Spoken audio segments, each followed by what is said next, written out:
I hate to break up the party, but thank you everyone for coming out on a cold, snowy evening.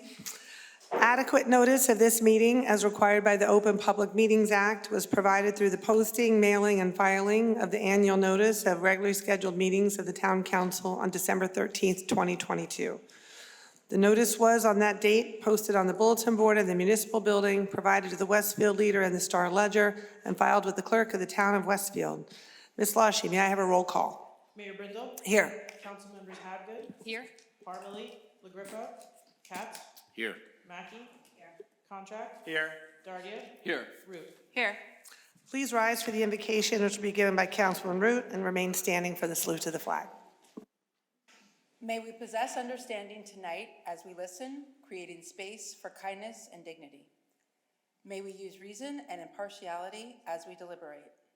May we, as a community, show strength of conviction to our own principles while also demonstrating tolerance for dissent, patience in disagreement, and inclusion for all viewpoints as we deliberate and seek to make decisions that positively affect our community.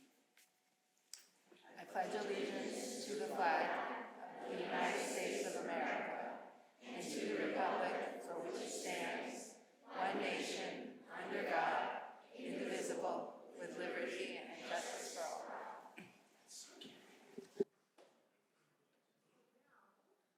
For one of the most important pieces of business tonight, I'd like to invite the Girl Scouts up for a proclamation for Girl Scout Week in Westfield. Come on up, girls.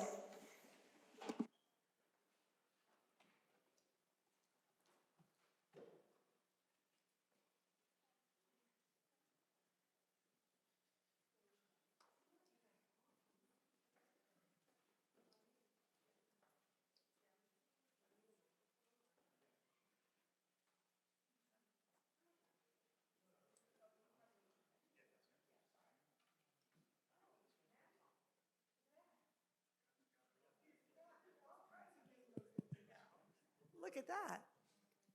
Hi, girls. Thank you all for coming out on a cold, snowy night tonight. As Ms. Hackett, Councilwoman Hackett, and I were saying, we should have worn our sashes from our days of our Girl Scout days. So thank you for being here, and thank you all. It's very proud to announce Girl Scout Week in Westfield. So, ready for this? Whereas March 12, 2023 marks the 111th anniversary of Girl Scouts of the USA, the largest and most successful leadership program for girls in the world. And whereas, as the world's premier leadership development organization for girls, Girl Scouts has emphasized public service, civic engagement, and fostering a sense of community in girls for over a century. And whereas, Girl Scouts work to champion the ambitions, cultivate the talents, and develop the skills of girls to be leaders in their own world and in ours. And whereas, in these incredibly challenging times, Girl Scouts provide community, consistency, and connection for girls, and is a safe haven in all the uncertainty. And whereas, at a time when civics education is missing from many schools, Girl Scouts has introduced new K-12 civics badges to bring girls more experiences that deepen their understanding of democracy and government, prepare them for a lifetime of civic engagement, and motivate them to be catalysts for change. And whereas, Girl Scouts offers girls 21st century programming in science, technology, engineering, and math, the outdoors, entrepreneurship, and beyond, helping girls develop invaluable life skills and take the lead early and often.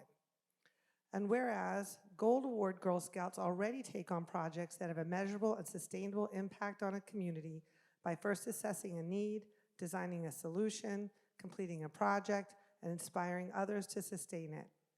And whereas, today more than 50 million women are Girl Scout alums, including several of us here.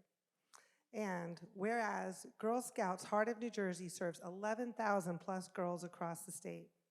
Now therefore, I, Mayor Shelley Brindle, by virtue of the authority vested in me as mayor of the town of Westfield, do hereby applaud the Girl Scout movement and Girl Scouts Heart of New Jersey for providing girls with a safe, inclusive, all-girls space where they can hone their skills and develop leadership abilities, and I declare the 12th day of March 2023 to be Girl Scout Day. Congratulations, girls. I have to say, I have had numerous troops through my office over the last 3 or 4 weeks, all of them working on their democracy badge, which has been really fun. We've been in this room and in my office and asked you guys, and everybody asked really great questions. So I'm thrilled to see that that's part of your Girl Scouts badge requirement. Did you want to say anything, or you're good?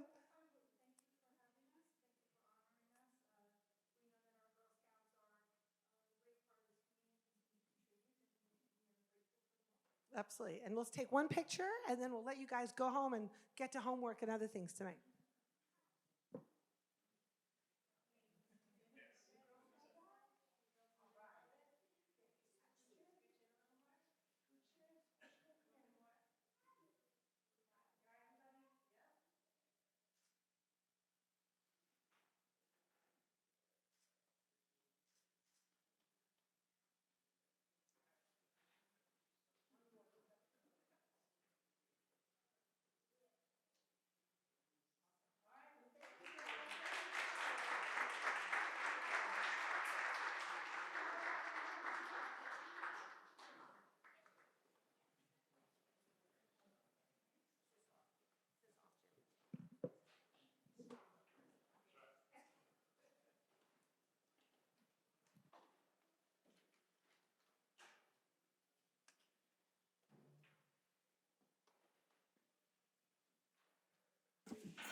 Well, that was fun. Jim, do you have any announcements? So I'm going to go right to some opening remarks. Again, I want to thank everybody for joining us tonight. For those online, remember, public comment will only be accepted in person, but clearly we're live streaming as always.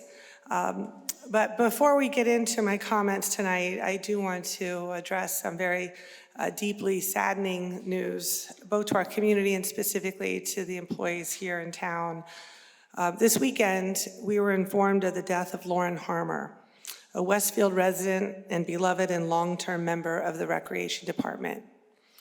Just 28 years old, Lauren's life was cut tragically short, but her contributions to the town were long-lasting as both a resident and an employee. Many of you might have seen Lauren. She's made some great videos during COVID. And one thing we were reminiscing about her today, Lauren could be counted on to do anything and everything and try things that she had never done before, always with a laugh and a smile on her face. So many residents came to know Lauren through the program she helped oversee, most notably the summer playground program and her ongoing work and dedication to lifelong Westfield. Lauren began as a seasonal counselor in the playground program from 2014 to 2018, and then transitioned to a full-time position at the Recreation Department in September of 2018. And there she worked in various capacities, including office clerk, special events coordinator, playground program director, memorial pool manager, and lifelong Westfield program coordinator. Again, Lauren would take on anything she was ever asked. She was a friendly and reliable voice to children and seniors alike, and cared deeply about her role in recreation and the programming she helped to deliver for the community. She was loved by all of her colleagues in Town Hall, and the entire Town Council joins the town employees in mourning this very profound loss. We extend our deepest sympathies to her family, her friends and colleagues, and all who loved her. So if you could just join me in a moment of silence in Lauren's memory.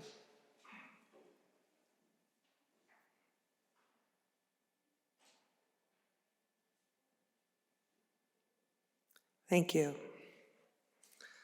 So regarding tonight's meeting, we'll be taking the final votes on the last pieces of legislation involving the One Westfield Place proposal. Specifically, we'll be voting on the adoption of 3 ordinances that were introduced at our last meeting on February 28th for the proposed pilot and related financial agreements as follows. And Councilman Hapgood will talk about a little bit more of them in more detail. Ordinance authorizing the 8 financial agreements, ordinance authorizing the 8 special assessment agreements, and the redevelopment area bond ordinance.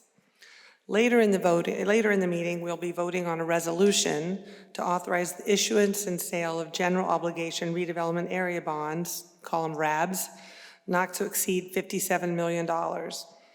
These RABs will be used to fund the public improvements of 1 Westfield Place, and very importantly, are funded by the pilot revenues paid by Streetworks and not by taxpayers. Although the RABs will likely not be issued before 2026 and not until specific conditions are met by Streetworks, the Council's bond authorization tonight serves as a long-term binding commitment from the town in this public-private partnership. It's a critical step enabling Streetworks to secure the necessary financing and equity partners to move the project forward.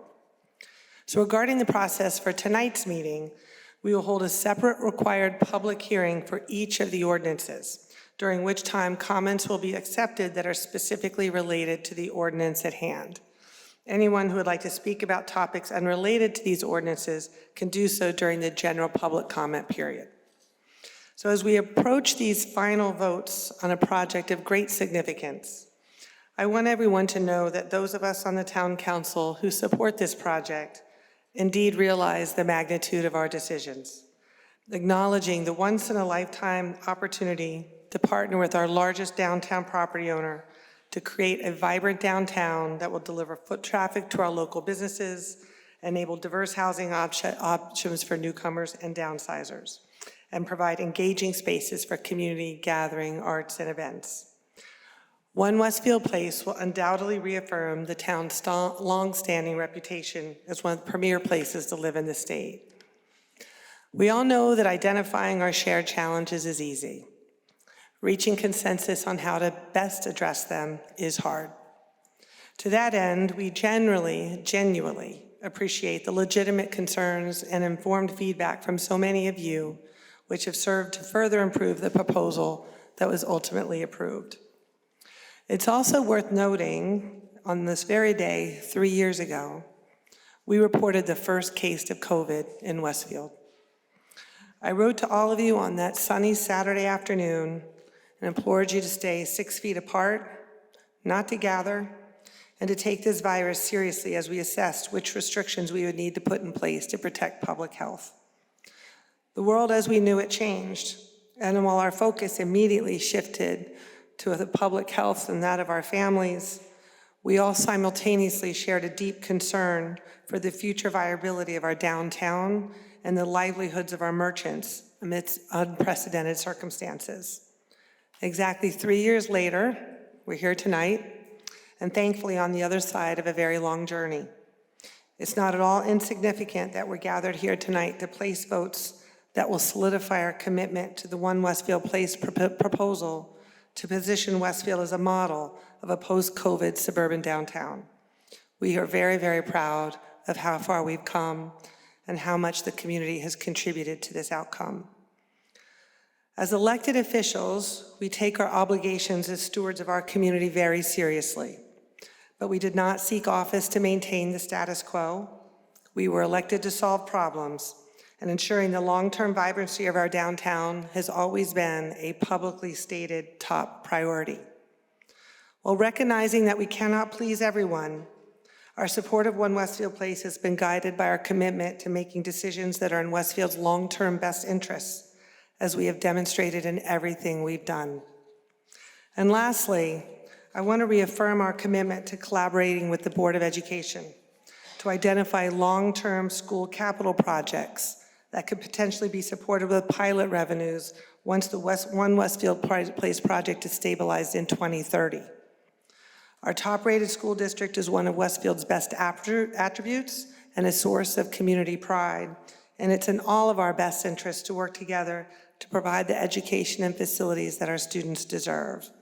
So I genuinely want to thank all of you that are here tonight in person, and for those of you that are watching online. And before moving to the ordinance hearings, which are up next, I'm actually going to ask Finance Chair Linda Hapgood to provide some context regarding these ordinances that we'll be voting on this evening. Councilman Hapgood. Thank you, Mayor. I thought it would be helpful to overview the 3 ordinances and the resolution that we're going to be voting on tonight. The first is what I call the pilot ordinance, the ordinance that is going to authorize the town to enter into 8 financial agreements related to the redevelopment project.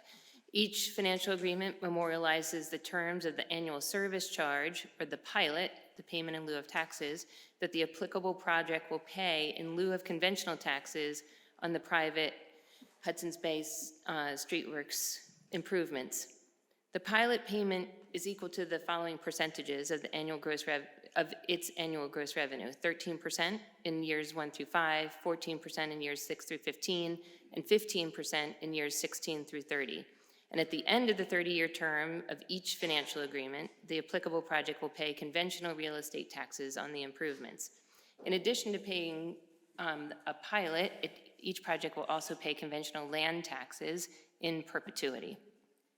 Per the financial agreements, each project will also make an administrative fee payment to the town equal to 2% of the pilot paid in each year.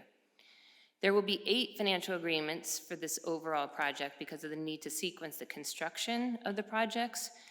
And this structuring maximizes the pilot revenue to us all so that our percentages apply as those projects, individual projects come online, but they are all bound into one agreement in the end. The second ordinance is what I call the special assessment ordinance. If approved, each special assessment agreement, one for each of the 8 pilot agreements, imposes a first lien special assessment on one of the 8 SWD urban renewal entity properties and projects in an amount equal to any shortfall in debt service on the town redevelopment area bonds during the ramp-up period and for 3 years following the applicable bond stabilization. Specifically, the special assessment on the 5 West Zone projects will secure debt service on bond issue 1, which will support the construction of the North Garage, and the special assessment on 1 North Zone project and the 2nd Zone projects will secure debt service on the remaining 2 bonds, which support the construction of the South Garage and the public improvement bonds. In the event that Streetworks makes a special assessment payment, which we actually do anticipate happening, it has an opportunity for a 3-year period following stabilization to recover all or a portion of the payment from its pilot, but only from the amounts received by the town during such 3-year period that are in excess of what we now expect to receive based on their pilot application to us. The third ordinance that we'll be voting on tonight on second reading is to authorize the issuance of redevelopment area bonds, which will finance the construction of the public improvements. This is planning ahead. The bonds that we are authorizing are tied to public improvements that will start a couple of years from now. Then we'll also vote tonight on a resolution authorizing the issuance and the sale of general obligation redevelopment area bonds, RABs, as the mayor mentioned, in an aggregate principal amount not to exceed $57 million. This resolution also authorizes the execution of the public improvement financing agreement, which governs the timing of issuance of 3 series of redevelopment bonds to fund the enumerated public improvements and the sizing of those bonds relative to the amount of pilots projected to be paid by the project and use of the Streetworks commitment to pay $8 million in cash toward those improvements, as well as the town's contribution of half of its proceeds in selling the north-south zone land parcels. The agreement also outlines a debt service cap test to determine whether all or only a portion of the public improvements can get funded and completed, and this cap determines the maximum amount of the bonds that the town can issue to fund the public improvements, which maximum may vary depending on the interest rate at which each of the bonds is issued, the total cost of the public improvements, and the changes to the projected pilot revenues based on executed leases over time. These are protections and risk mitigations that we spent a lot of time negotiating and now will serve as part of the control mechanisms that make sure that this deal works for Westfield. Speaking of protections, I also wanted to acknowledge the letter that the council received from Bill Fitzpatrick this week, who spent a lot of time with the financial information that we made available to the town. And we spent a lot of time in return fully reviewing his analysis, and we will comment on his questions and comments after the public hearings on the ordinances tonight. Thank you. Okay, so Mrs. Lashy, are there any advertised hearings? Yes, Mayor, we have 4 advertised hearings tonight. The first is for general ordinance number 2023-07, an ordinance of the town of Westfield in the county of Union, state of New Jersey, authorizing the execution of financial agreements with each of SWD Westfield 1 Urban Renewal LLC, SWD Westfield 2 Urban Renewal LLC, SWD Westfield 3 Urban Renewal LLC, SWD Urban Renewal 4 LLC, SWD Westfield 5 Urban Renewal LLC, SWD Westfield 6 Urban Renewal LLC, SWD Westfield 7 Urban Renewal LLC, and SWD Westfield 8 Urban Renewal LLC pursuant to the long-term tax exemption law and the redevelopment area bond financing law. Anyone wishing to be heard on general ordinance number 2023-07, please come up to the microphone, state your name and address for the record.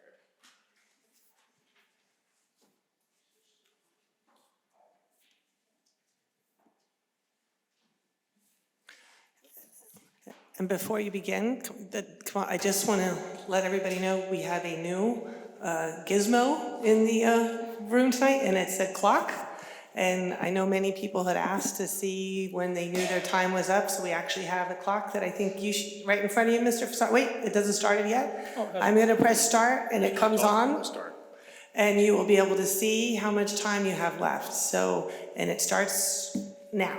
Thank you. Frank Fusaro, 422 Stanley Avenue. I assume that you have read and studied the pilot market analysis sent to the entire town council by Bill Fitzpatrick. I believe Councilman Havgood has referenced that. As you know, Bill Fitzpatrick is an expert in real estate financing, has worked for several of the largest real estate investment trusts and insurance companies in the state of New Jersey. As you can see, the aforementioned analysis calls into serious doubt whether the granting of a pilot is justified for this development project. It appears that Nassau Capital Advisors report that the council is heavily and solely relying on in granting this pilot is flawed in its analysis. We've heard Mr. Powell of Nassau Capital Advisors testify at the last town council meeting that this project would not be built under a conventional property tax structure. He stated that in his expert opinion, the IRR, internal rate of return, for the project would be approximately 7.25%, which is too low for any developer to undertake a development of this size. He stated that the IRR would need to be above 12%. Mr. Fitzpatrick's analysis shows how Mr. Powell's assumptions are too conservative, thus reducing the IRR to a level where a pilot may be justified. Utilizing Mr. Fitzpatrick's analysis and current market rate figures, the IRR from the residential portion of this development comes in at 13.94% and could go up as high as 19.52%, both of which are well above the 12% minimum IRR that Mr. Powell said would be required to justify a pilot. As a result of this current market analysis, we would ask that the ordinance authorizing the purchase of these redevelopment bonds be placed on hold until an independent review and analysis of Nassau Capital's report is performed. This is the least that you can do prior to granting this pilot to HBC Streetworks, granting them or giving them a $75 million tax break over 30 years. In addition, I would ask why you are authorizing the purchase of approximately $57 million in bonds when HBC Streetworks has stated in their marketing material that these bonds will facilitate approximately $41 million in public improvements. What is the additional $16 million going to be used for? Should we be granting this administration, or any future administrations for that matter, the authority to discretionary spending in the amount of $16 million? We were told that the bonds for the north side parking garage were going to be $16 million and the south parking garage were $15 million, which is a total of approximately $31 million.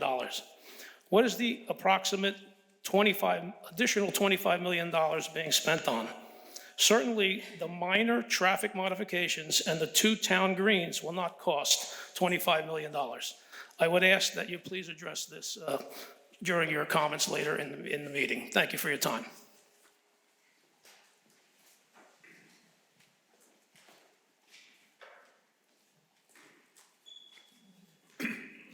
Joe Salemi, 773 Clark Street.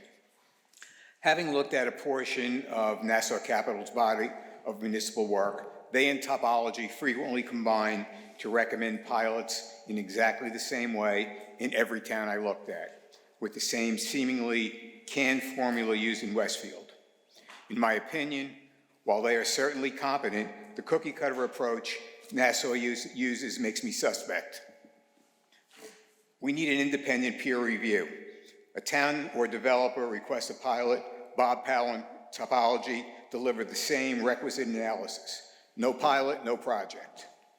Well, I can't say for certain why Summit replaced Mr. Powell as their financial consultant, or exactly why Summit's mayor and BA told our mayor what she reported at the last meeting. What I do know, based on speaking with the Summit resident who identified and informed Mayor Radis and BA Rogers of the deficiencies in Powell's pilot analysis, their relationship, that is Summit and Nassau's, terminated shortly after they were informed. Draw your own conclusions.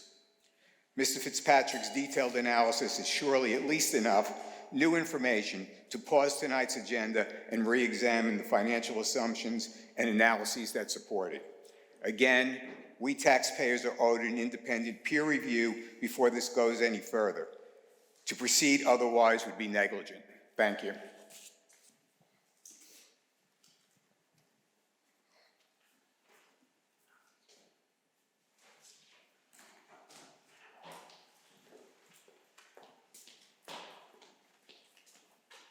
Hi, Carla Bonacci, 603 Lawrence Avenue.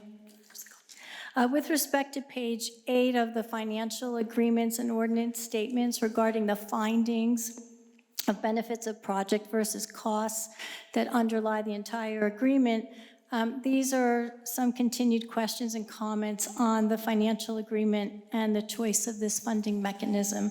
One, the benefits are overstated and rely on a completed project that is at least 10 years out, and many benefits are not sufficiently quantified to analyze. The costs are impacts to residents, not the cost of the project or revenues.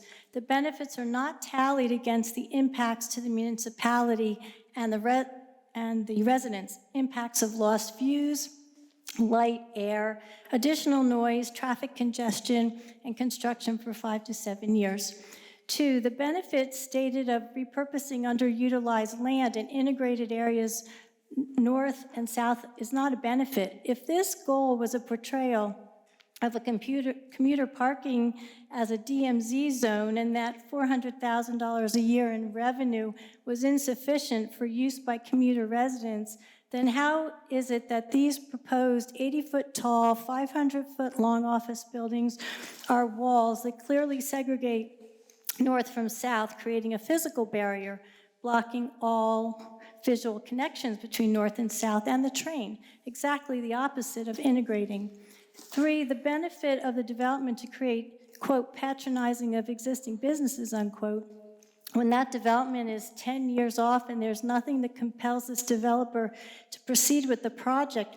Having the developer complete footing so the bond can be released to begin north garage construction does not compel the developer to finish the project. The word default is listed over 300 times in these agreements, but doesn't once describe the consequence of the failure to proceed with the project, at least that I can see. This seems to be a one-sided deal. Why would the developer set up 8 different LLCs, 3 within one property? Is he anticipating that he will move separately, or those projects would move separately and independently as per market and economic forces dictate?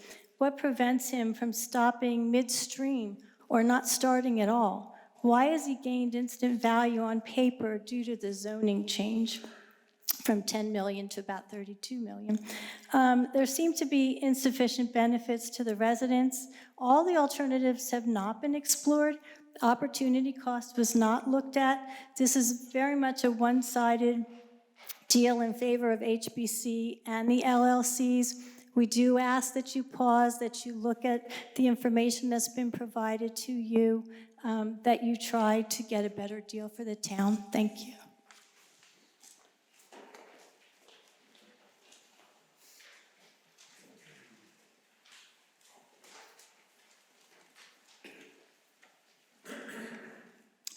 Good evening, Mayor, Town Council. Stephen Goodman, 322 Arenda Circle. What's happening all over the tri-state area and across America is that commercial properties are being turned into residential properties. And that's because residential properties' return on investment is not only more secure, but more profitable in the long run. There is no need to pilot a residential property, as they usually fill up and are sustainable and profitable. Now, commercial properties have a different situation. Mayor Brindle, members of the town council, somehow you got into a hole with Streetworks to do this rescue the town with a pilot project. You lit a sparkler in the woods that we don't really need. We can rely on regular taxes. If the town feels it needs a pilot, let HBC Streetworks have the West End. Let them give the monies to improve that area along with the necessary improvements for the town developments discussed. We need not to get mired down with a 30-year extensive pilot program spanning many streets, creating congestion, and actually leading to competition among businesses and not the walking wallets that Mayor Brindle dictates. The debt service this town will incur is very scary. The special assessment that will occur in the event of a collapse by the developer will stop after 3 successful years of payments. And then what? The collapse of the 2 banks in the recent weeks give us notice that we might be able to pause this project. I ask, will any of you town members leverage your homes, your IRAs, your investments as collateral toward this project if it fails? I certainly wouldn't. These pilot funds are predictions, they're not guarantees. 70% of this town do not want this big of a project and don't want this large of a pilot. Let HBC Streetworks do the Lord and Taylor site and leave the rest of our town alone. Thank you.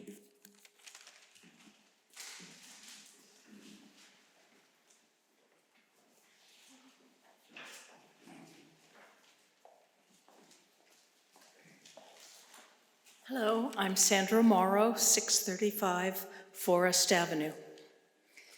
I want to speak from the heart tonight and not throw a lot of data and statistics at you. The others are much better at than I am. Ms. Morrow, I just want to make sure you're going to speak specifically about the pilot. This is a hearing on the pilot ordinance, so your comments have to be specifically directed to the pilot. If you have general comments, that comes later in the meeting for Okay. under general comment. I will step back. Okay.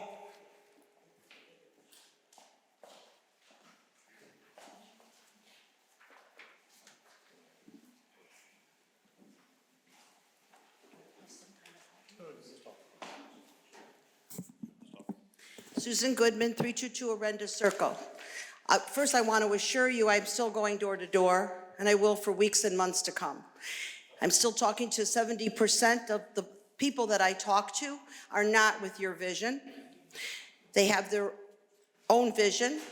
Well, let's give you 35, 40% behind you, and 60% is not in the same thought that you are. That's still a majority that you don't want to listen to and you don't acknowledge. So on the pilot, they don't want it. They don't think it's necessary, especially when you're doing most of the West End is residential. Residential is getting a very good sale ability.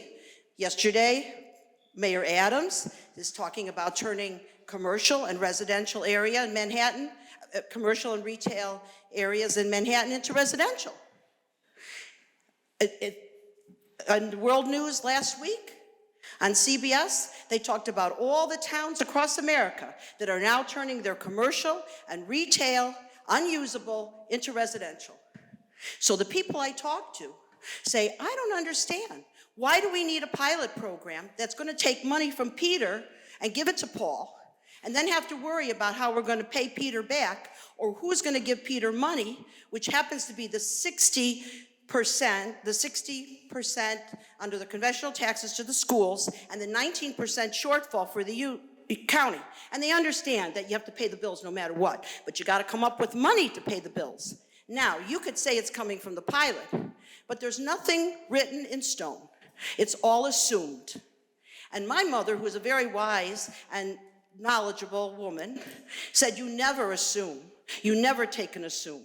You have to have it in concrete manners. You have to have it in writing. We asked you, put it in writing. What percentage of the pilot every year is going to go to pay back for the operating costs of the school? How much is going to go to the capital improvements for the school? How much is going to go to the firehouse? Where is it going to be? When are we going to get it? And we can't get any answers. And yet all we get is that you're going to stabilize the taxes and you're going to maybe even decrease them.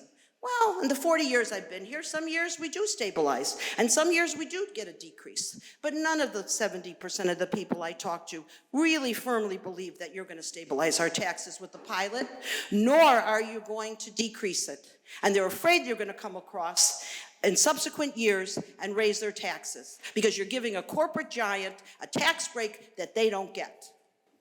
Now, you're not going to be in office the next 30 to 35 years, and that's how long it's going to take for this pilot to start and for this pilot to run its 30-year course.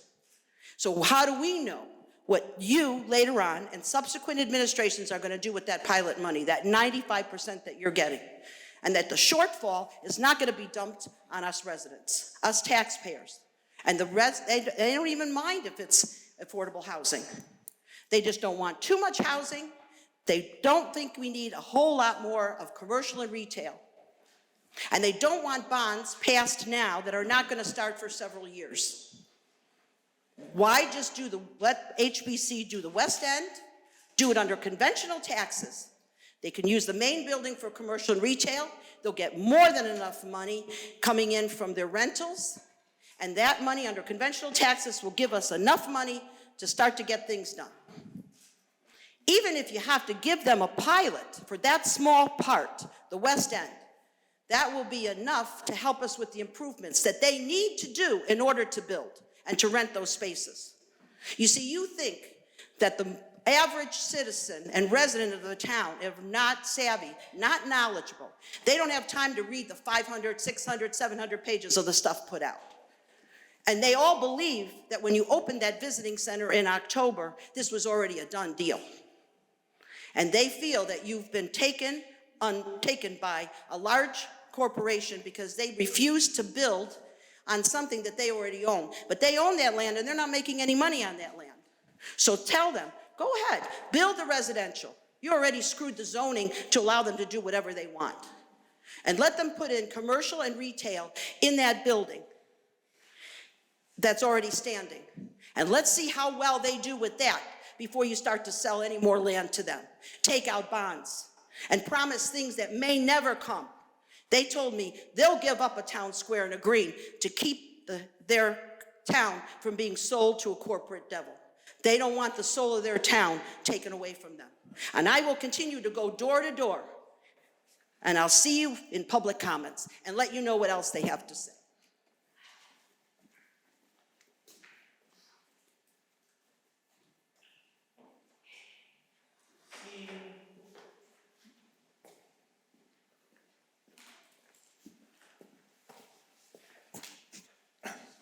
Michael Armento, 30 Sandra Circle. My fellow concerned citizens have brought forth numerous issues with the financials, including Mr. Fitzpatrick, who sent via email to the town council his concerns, as well as to the online and written papers, and Mrs. Dallenbach-Carey, who also emailed you. There's certainly many concerns and discrepancies, which I guess Councilwoman Hapgood will relay to us afterwards what your response is.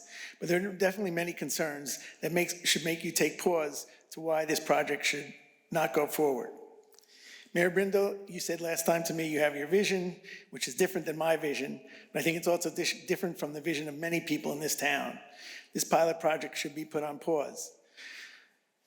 At the last meeting, Mayor Brindle, you indicated that you spoke to many mayors about the success of pilot programs, but I suggest we look to our town. If I'm not mistaken, isn't the town suing the developers of this Westfield Senior project for payments? I think there's a problem with that.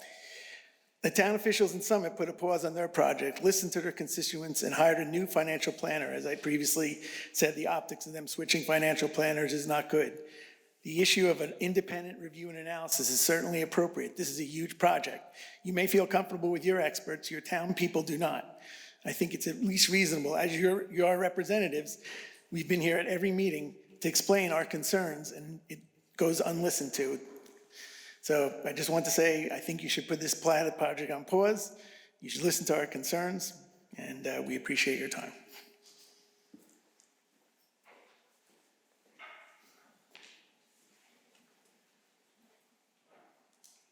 Seeing no further comments, Mayor, you may close the hearing. This hearing is closed.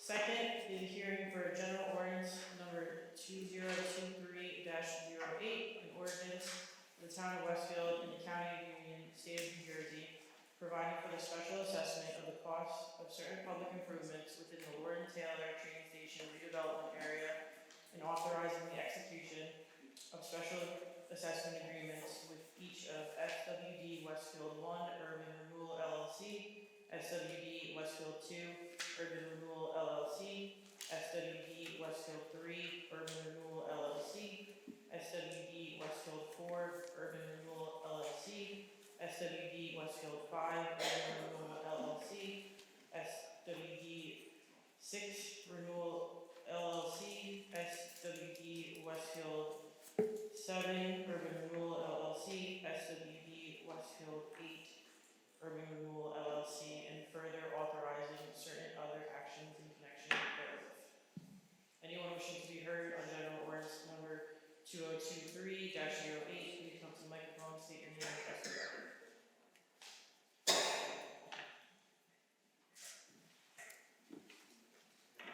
Seeing no one, Mayor, you may close the hearing. This hearing is closed.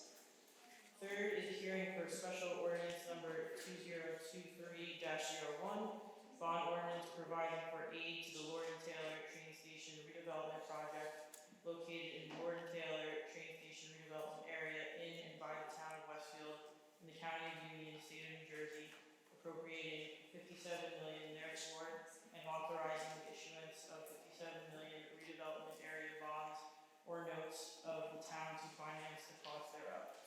Anyone wishing to be heard on special ordinance number 2023-01, please come to the microphone, state your name and address for the record.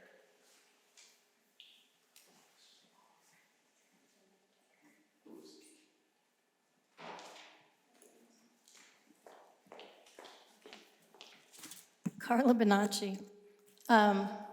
Okay, just regarding the bond and the 57 million, I'm wondering why you're going out with one big bond versus breaking it into 3 ordinances for 3 separate bonds, especially since the construction is a bit off in terms of timing. I also question the validity of the cost estimates that we've seen in the agreement.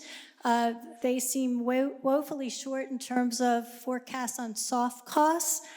In my experience, I also wonder why, when you're presenting the cost, you don't wrap the debt service into it. That's typically how I've seen total project costs develop, so that the public sector understands exactly what they're getting.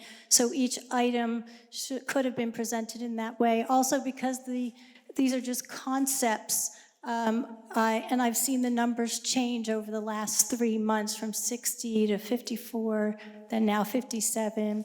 I'm wondering if you really don't have all of the scope fully identified. So again, to bracket your bond requests might be a more prudent move for public sector rather than locking into 57 million right now.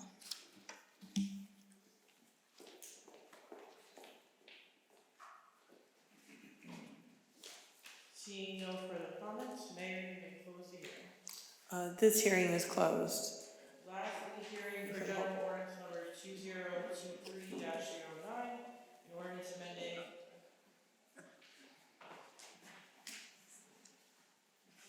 Chapter 13 of the Town of Westfield.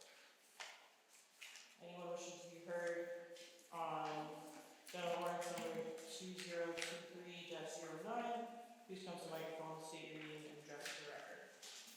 This is to amend the sidewalk cafe ordinance, if anybody's wondering. No, it's not. Oops, sorry. This is the second reading to amend Chapter 13 for handicap space. Oh, the handicap space. Yeah, Oh, the other sorry. one comes later in the meeting. Sorry. Yes, that would make sense. Seeing no one, Mayor, you may close. We may close this hearing. This hearing is closed. So before, as we committed to, we're moving on to the vote on the adoption. Let's address some of the comments that you brought up, and specifically, I know the Mr. Fitzpatrick's memo. I'm going to hand it over to actually Finance Chair, Councilman Hapgood, to address some of those, and we might call on some of the professionals that are here with us tonight as well.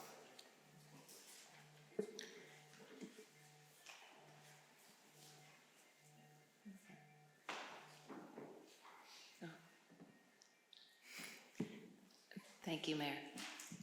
I have a few things that I'd like to say in reaction to the comments made tonight about Bill Fitzpatrick's letter to us, which we very much appreciate.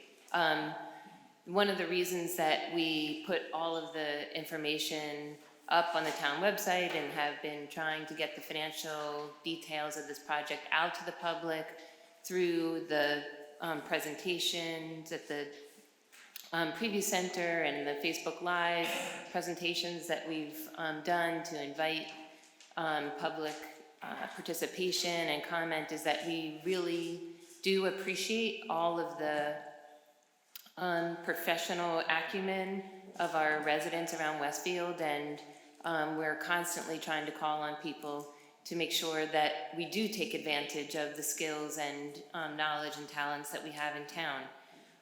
So I and Bob Powell and a few of the other members of the Finance Policy Committee and our team of advisors spent a lot of time over the weekend looking at the memorandum that Bill Fitzpatrick sent to the mayor and the council on March 10th.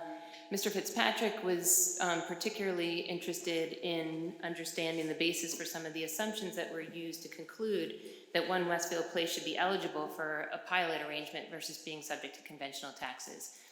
The overall theme of Mr. Fitzpatrick's memo was that certain of Nassau Capital's financial assumptions for a portion of the redevelopment project, because he was really focused on just the west zone portion of the project, were too conservative. Mr. Fitzpatrick proposed 4 revisions to the assumptions that were made in the Nassau Capital analysis, which cumulatively would have the effect of increasing the IRR, the internal rate of return, on that portion of the project. Mr. Fitzpatrick is of the opinion that if these assumptions were adjusted to ones that he felt were more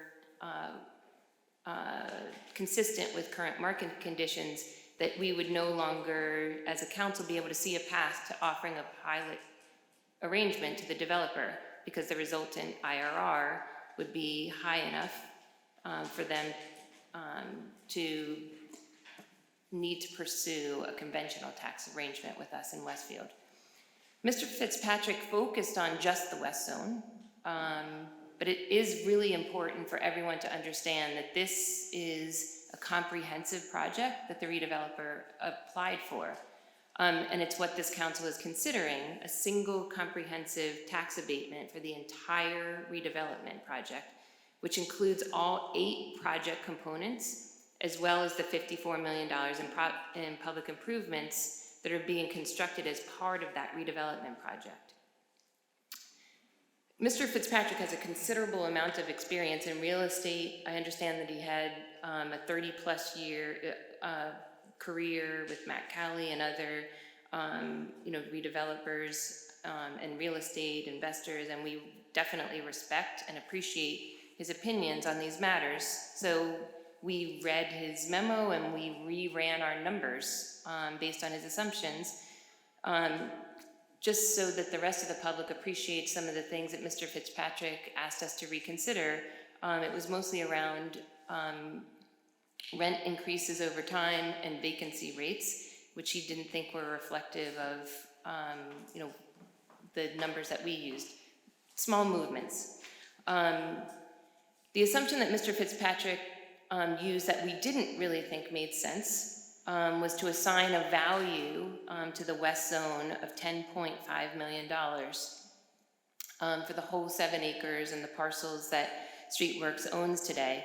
When today, on the town's rolls, tax assessment rolls, that property is valued at $27.3 million. That's after we take into account the tax equalization ratio of 91%. So, in deference to Mr. Fitzpatrick, we reran the models for the West Zone after looking at the land value at $27.3 million, which is what's on the tax rolls, when originally we did the analysis at $33.5 million, because we thought that was more reflective of the market value of the property. But even when we dropped the value to 27.3, which is where we hold it on the tax rolls, the results move very little. So we moved the assumptions on the rent increases and the vacancy rates that Mr. Fitzpatrick asked us to look at. And what we concluded was that the projected IRR for the project went from the original conclusion of Nassau Capital of 7.45%, and it increased to 7.85%, which is still well below the threshold that would suggest that someone would pursue the project under a conventional tax regimen. So hopefully that answers questions that the public might have about you know, the overall decision to consider a pilot in this case. We appreciate the comments and concerns and the large amount of time that Mr. Fitzpatrick took to reanalyze the numbers that we made available. I thank him because you know, we are always wanting to make sure that the conclusions that we're reaching are sound ones. So I am always inviting people to let me know where they think they might be able to add value to our overall analysis of lots of things in town. I think there's a couple of other things that I'd like to address, if that's okay. There was a question about why tonight we are authorizing $57 million worth of bonding, and why we would do that if there is only $41 million of bonds to be issued. So we've tried to put out into the public a lot of information in an encapsulated way, and one of the things that we made available to you actually answers this question. So there's $54 million in public improvements. That is an aggregation of $41 million of bonds that need to be placed, $8 million in direct contribution by Streetworks, and a commitment on the part of the town to reinvest half of the proceeds from the land sale that will make that on the north side and on the south side, part of which will be the property where the office building will be built, and part of which is where the residential residences will be built on the north side next to the north garage. So when you add up the 41 and the 8 and the 5, now it's actually more because we agreed a higher price for the sale of those land parcels. That gets you up to the $54 million. We're approving up to $57 million because we need a small cushion in these things to make sure that you know, we have all the approvals in place. There was also a question about why we're issuing just one bond. We're not. These bonds will be issued over time. We have, in several of the meetings over the last month or so, walk through the sequencing of the bonding that will be done, and the thresholds and conditions precedent that need to be met before the town will actually issue those bonds. So we're putting all these things in place because they need to all be nailed down now so that the project in its entirety can be pursued. There's no way for this project to start, and it will start with Streetworks dollars, on their sites, constructing what they need to on the West Zone, and then it will proceed through a whole sequence of events and projects, but none of that can start until the developer knows that all of the things are in place that they need and in terms of an undertaking of the town. So I think the other thing that I would like to address is Mr. Salemi's comment about a cookie cutter analysis. That's what we do in finance. These things have standards, and that's on purpose. We have ways of analyzing these things and being able to compare and contrast them to be able to determine whether that is something that we should do. So I'm glad that you saw that, because that's how this is done. And what changes project to project is exactly what assumptions you would make on, something like a vacancy rate or a rental escalation rate over time. But we ran lots of different numbers inside of this financial model to make sure that we were making good decisions. And I hope that, if you have any other questions about it, I'd be happy to answer them. And then I also might want to ask Mr. Malenik to come to the mic, because there was a question about lots of defaults being referenced in the redevelopment agreement, and I thought it might be good for Steve to explain what happens when there is a default, because there are consequences. There sure are, and hello, Mayor, hello, Council. I'm going to try to keep to 5 minutes because this thing was exciting. You should. But you're right, Councilwoman, there is plenty of provisions in the redevelopment agreement, and as I mentioned 2 weeks ago, the redevelopment agreement cross defaults on the redeveloper if there are defaults in the other agreements, which include the pilot, the special assessment agreement, the public improvement construction agreement, the public improvement financing agreement, so a default under one of those, and or a default of one of the 8 entities to one another. The redevelopment agreement speaks loudly on what happens in those events, and it does provide the town with all of its rights and remedies, both law and equity, which are really a legal phrase to mean we can, if we have damages, we can go after them. And it also allows us to terminate the redevelopment agreement, so eliminate their right to continue with the redevelopment of this project. It allows us, if we have already sold the town's property on the north side of the train station or the south side, and they default on that, to claw that back through a reversionary interest. And those default remedies are in all of the agreements, not just the redevelopment agreement. So, for example, a default under the financial agreement for non-payment or any other thing could result in termination of that agreement and the pilot altogether. So the agreements are rife with provisions on default and the remedies for the town. Thank you, Steve. Mayor, I don't know whether I missed anything that you The might only want to thing I was address. going to clarify is when you talked about the 57 million versus the 41 million, I just sort of make sure that people understood that we're authorized to take out those bonds, but the $8 million from cash payment and the 5.5 would go back to reimbursing ourselves. So technically the bond would only be for the stuff minus that. So it's not even as significant as what it might first appear.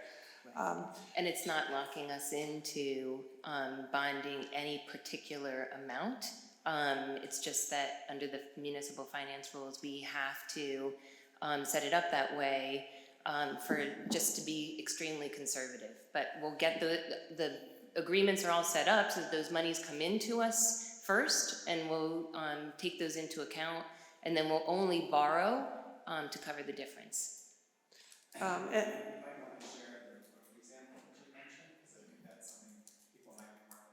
Well, actually, I might even ask Jim to do that. So, Yeah, that's a good exactly, idea. because we talked about this at conference session tonight, because it is confusing. I mean, I think we completely understand why there would be some questions about this. So let's make sure that everybody understands why we're approving the $57 million level tonight. Sure.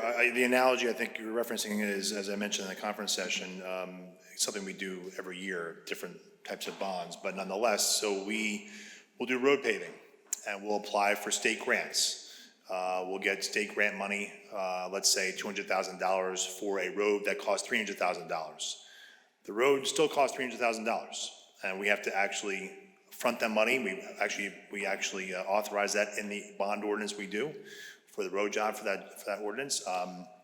And then after the road job is completed, we then submit documents to the state, and then we'll get reimbursed that $200,000 at a later time. In between that time, we're actually paying for the improvements, and then ultimately, as you said, Councilman, we will not borrow the $300,000, we'll borrow the $100,000. That's the same kind of concept in this case. So that's something we do every year on a much smaller scale, different kind of bonds, but same concept. And again, this is set up for that kind of idea as well. And so I think the point is, it's not an unusual practice. The scale is significant, but the practice of doing that is not atypical. But please take our word for it. Our interest here is to borrow as little as possible. Absolutely. And I did just want to address a few other comments that came up. I think, Ms. Bonacci, you had mentioned about some of the benefits, I think, that were articulated in the ordinance. And I know you mentioned underutilized lots and that $400,000 of parking revenue isn't insignificant. But it's also important to note that in this One Westfield Place proposal, that $400,000 parking revenue we're keeping it. It's just a more efficient utilization of how it's being derived.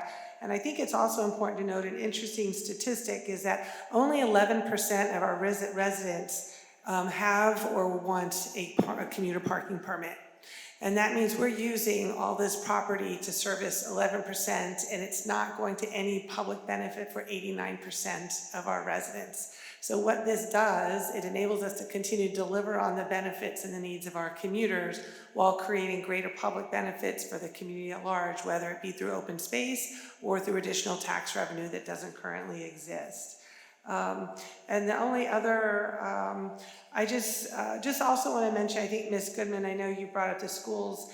I do think it's important to note, as I said in my opening remarks, the pilot doesn't stabilize until 2030. So any ability that we would have to help the schools between now and 2030 is minimal, because it would be based upon the conventional taxes we collect today, which, as you well know, we only get 16%, and the schools get over 60%. And that being said, I do want to just comment on a best practice for the use of pilots, because there's some people are talking about using pilot money to support teachers, et cetera. When actually you really want to, and I've talked to the school board about this, and they agree, the wisest use of pilot funds is to support capital projects, because you want the debt on the capital to sunset at the same time the pilot ends.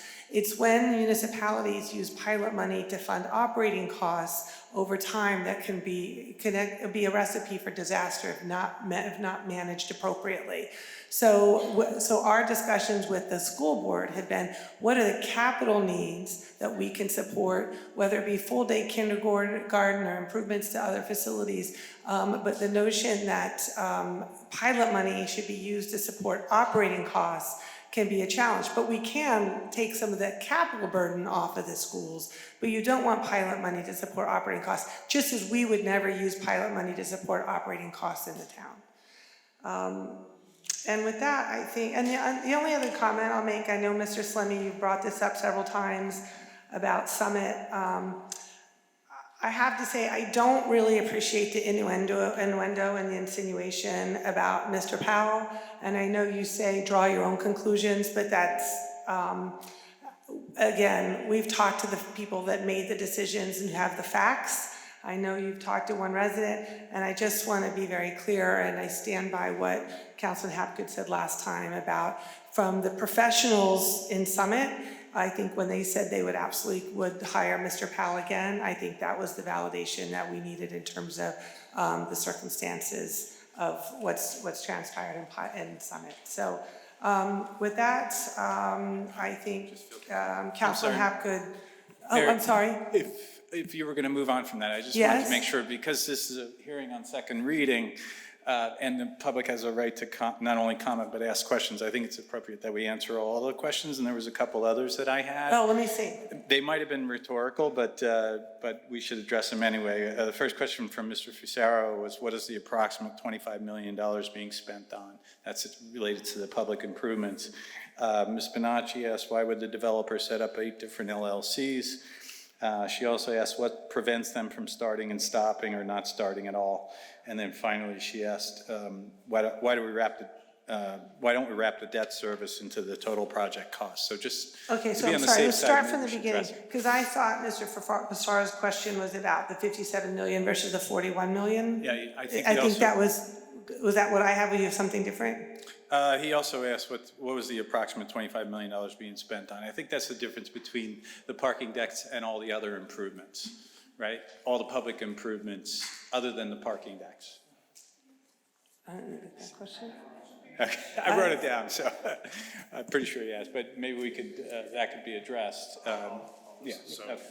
I think it's just a different way of doing math, and what you said, Tom, is correct, that I think Mr. Fasaro's question was, he understands $54 million is a number. He's taking the 2 garage costs out of that, and what's the rest, the $25 million to be spent on, which is, as we know, other improvements, public spaces, sidewalks, trees, environmental work, a whole list of other public improvements that are traffic mitigation. Exactly, but I'm just saying that's his question. So I think there's a whole list of other public improvements beyond the garages that are coming out of this project that are part of that $25 million under his math. Got it, thank you. Yeah, and the second question, again, some of these might be rhetorical. Why would the developer set up 8 different LLCs? I think the question is, why did the developer set up 8 different LLCs? So why don't we let one of our professionals answer that? I don't know if that'd be Steve? Sure. So it was, again, one of the things we talked about with respect to the redevelopment agreement when we introduced that 2 weeks ago. It's not uncommon that redevelopers on multi-component projects like this, and very much similar to how the Westfield crossing project with Elite Properties did, where they did it in 2 separate components, 2 separate LLCs, 2 separate financial agreements. Here, it's obviously a much different scale, so there's 8. And it's important for a couple of reasons. Number one, it helps them get better financing, attract different capital partners who may be interested in the residential components versus the commercial or office components, and be able to get more capital partners and better financing terms, which of course that benefits us as well in terms of keeping costs down for the project. It also enables us, through having 8 different financial agreements, to be able to structure and sequence when those pilots are going to begin based on the completion of those particular components, so we're going to get the benefit of the full 30 years of the pilot. So again, it's not an uncommon tool or mechanism or structure used in redevelopment projects of this scale. And similar to what we do at Westfield Crossing, Again, right, yeah, where Westfield there were Crossing was 2 components, this is 8. 8. Yep. Mayor, Mr. Malenic's probably going to want to stay up here to answer this question, which is an RDA question, which is what prevents the developer from starting and stopping the project or not starting at all?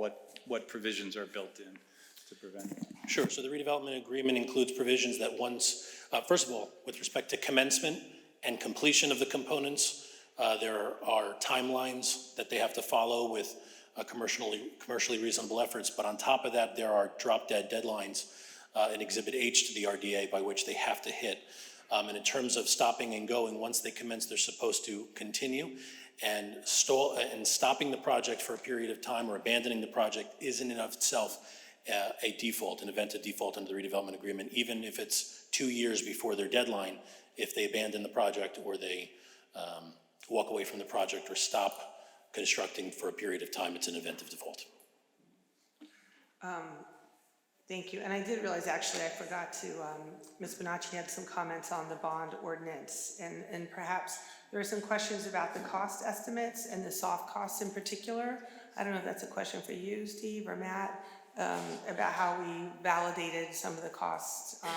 And the sequencing of bonds was also a question, And how we were calculating the interest on the bonds, so. Right, okay. Good evening, everyone. Matt Jessup, good to see you all. So a couple things. One, as noted and discussed, I think a couple times, we have about $54.2 million of public improvements. A significant majority of those have been third-party vetted or vetted internally. Importantly, including both parking decks, right, which are over half of the cost. All of the traffic mitigation improvements, the streetscape improvements, parks, trees, benches, et cetera. All of that has been validated as recently as, 3 weeks ago or so, particularly on the parking decks. So the validation of costs of over 70% of the total public improvements has been completed. The numbers remain in line with the $54.2 million that we've shown in the budget from the beginning. And remember that the $54.2 million includes over 20% of contingency and escalation costs, right? So there is a significant amount, $9 million of that $54 million is in the event that costs come in over budget, or to account for the fact that these are costs that are assumed today but may not be completed for a couple of years.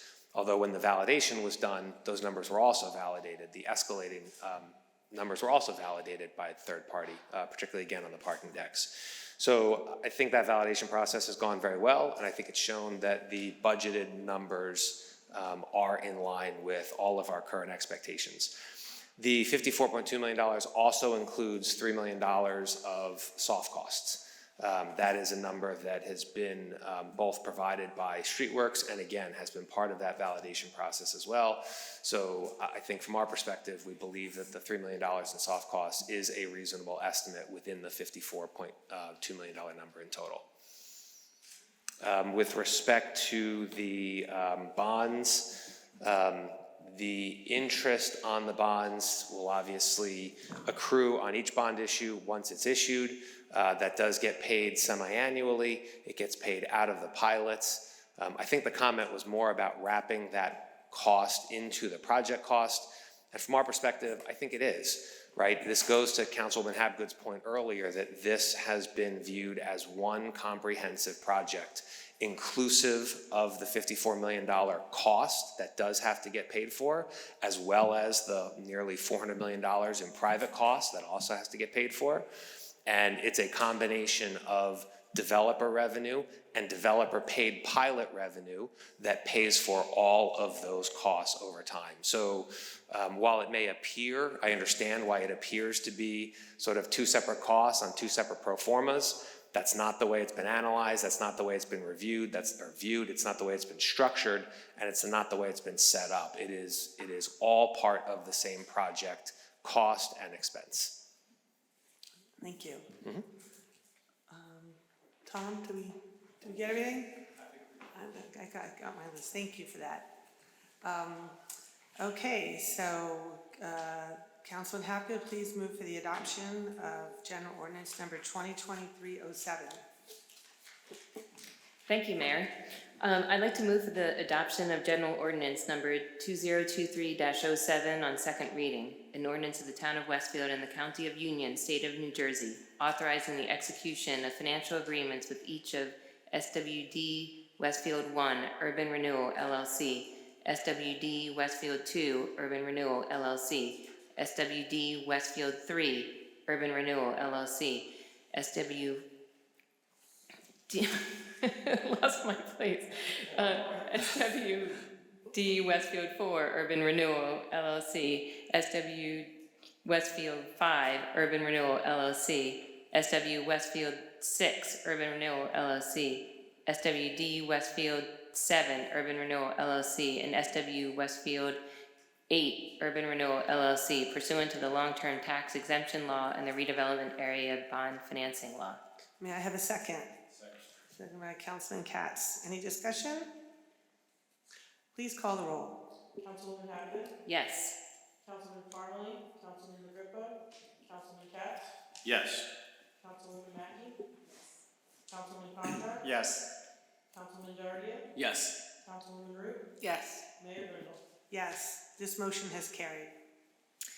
Next, I'd like to move the adoption of General Ordinance Number 2023-08 on second reading, an ordinance of the Town of Westfield and the County of Union, State of New Jersey, providing for the special assessment of the cost of certain public improvements within the Lord and Taylor's train station redevelopment area and authorizing the execution of special assessment agreements with each of SWD Westfield 1 Urban Renewal LLC, SWD Westfield 2 Urban Renewal LLC, SWD Westfield 3 Urban Renewal LLC, SWD Westfield 4 Urban Renewal LLC, SWD Westfield 5 Urban Renewal LLC, SWD Westfield 6 Urban Renewal LLC, SWD Westfield 7 Urban Renewal LLC, and SWD Westfield 8 Urban Renewal LLC, and further authorizing certain other actions in connection therewith.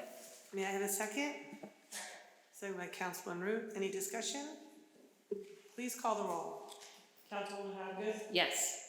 Councilman Parmalee, Councilman LaGrepa, Councilman Katz, Yes. Councilwoman Mackey. Yes. Councilman Contract, Yes. Councilman Dardier, Yes. Councilwoman Root. Yes. Mayor Rindle. Yes, this motion has carried.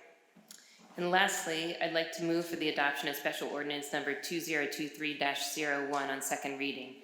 Bond ordinance providing for aid to the Lord and Taylor / train station development project located in the Lord and Taylor / train station redevelopment area in and by the Town of Westfield in the County of Union, State of New Jersey, appropriating $57 million therefore and authorizing the issuance of $57 million in redevelopment area bonds or notes of the town to finance the cost thereof. May I have a second? Second by Councilman Contract. Any discussion? Please call the roll. Councilwoman Hapgood, Yes. Councilman Parmalee, Councilman LaGrepa, Councilman Katz, Yes. Councilwoman Mackey. Yes. Councilman Contract, Yes. Councilman Dardier, Yes. Councilwoman Root. Yes. Mayor Rindle. Yes, this motion has carried. Councilman Root, please move for the adoption of General Ordinance Number 2023-09. Thank you, Mayor. I would like to move for the adoption of General Ordinance Number 2023-09 on second reading, an ordinance to amend the Code of the Town of Westfield, Chapter 13. May I have a second? Second by Councilman Dardia. Any discussion? Please call the roll. Councilwoman Hapgood, Yes. Councilman Parmalee, Councilman LaGrepa, Councilman Katz, Yes.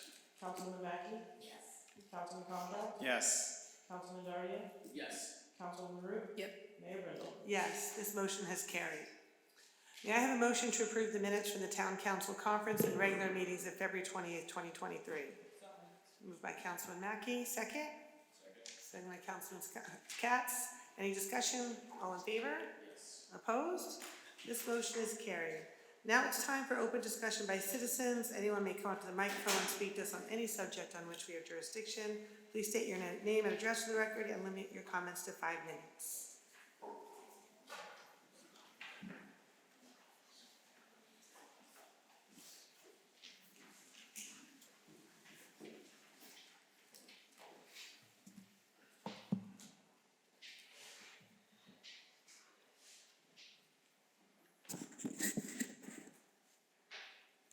Frank Fusaro, 422 Stanley Avenue. I'm going to read a response from Bill Fitzpatrick, who is listening in live.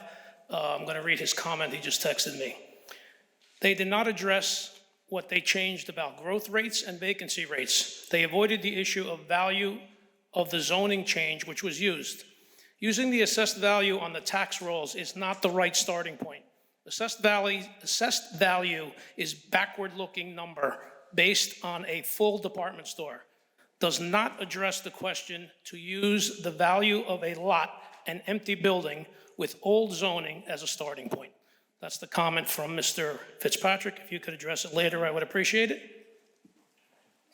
And in response to one of the answers that I was given to one of my previous questions, I had asked what the public improvement amount of 20 or 25 million is going to be spent on. You said it's going to be spent on public improvements, but what public improvements? The flyer you handed me stated public improvements, 200 trees, sidewalks, the public greens on the north and south side train station. If someone is telling you, I am a construction expert, that's what I do for a living, I build for municipalities. If someone is telling you that that's going to cost $25 million, you have been sold a bill of goods. I'm going to continue where I left off at the last meeting. Is the current firehouse apparatus sufficient in size to fight a fire on an almost 90-foot tall building structure? And if it is not, who will be paying for the new fire apparatus, and what will that cost be? I've asked this several times in the past and it has not been answered. Where is the north side firehouse being relocated to? How much will it cost? And when will it be constructed? Summit's firehouse, which is currently under construction, will cost approximately $15 million for the building alone. Who will be the owner's representative for this project, and how much will it cost to hire this person or firm for 7 years? The estimated hard costs that Nassau Capital and/or Topology stated at the last council meeting are way too low. They estimate the hard cost to be $175 to $250 per square foot. Based on my construction experience, these hard costs will be in the $300 to $400 per square foot range. And who will be responsible for these cost overruns? You keep mentioning the Township of Cranford as a model you would like to follow. They too are about to embark on a redevelopment plan along North Avenue. However, unlike Westfield, they hired a local architectural firm to prepare plans and specifications in order to put out an RFP, which, as you know, is a request for proposal. This is the correct and transparent process that Westfield should be following, not the backward process that you have chosen by selecting a redeveloper in advance of having a plan. This is exactly what should not be done. We are awarding a construction management fee of $500,000 to Streetworks to act as the construction manager for this project. Not only are we paying them to build the parking garages with our bond money, we're also paying them to oversee their own construction. That is ludicrous. They are making money at every turn and on the backs of this town. Thank you.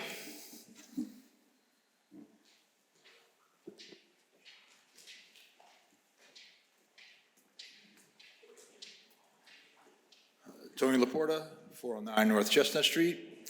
A few things I want to discuss with the council and get on the record, since I suspect we're coming to the end of these hearings. First,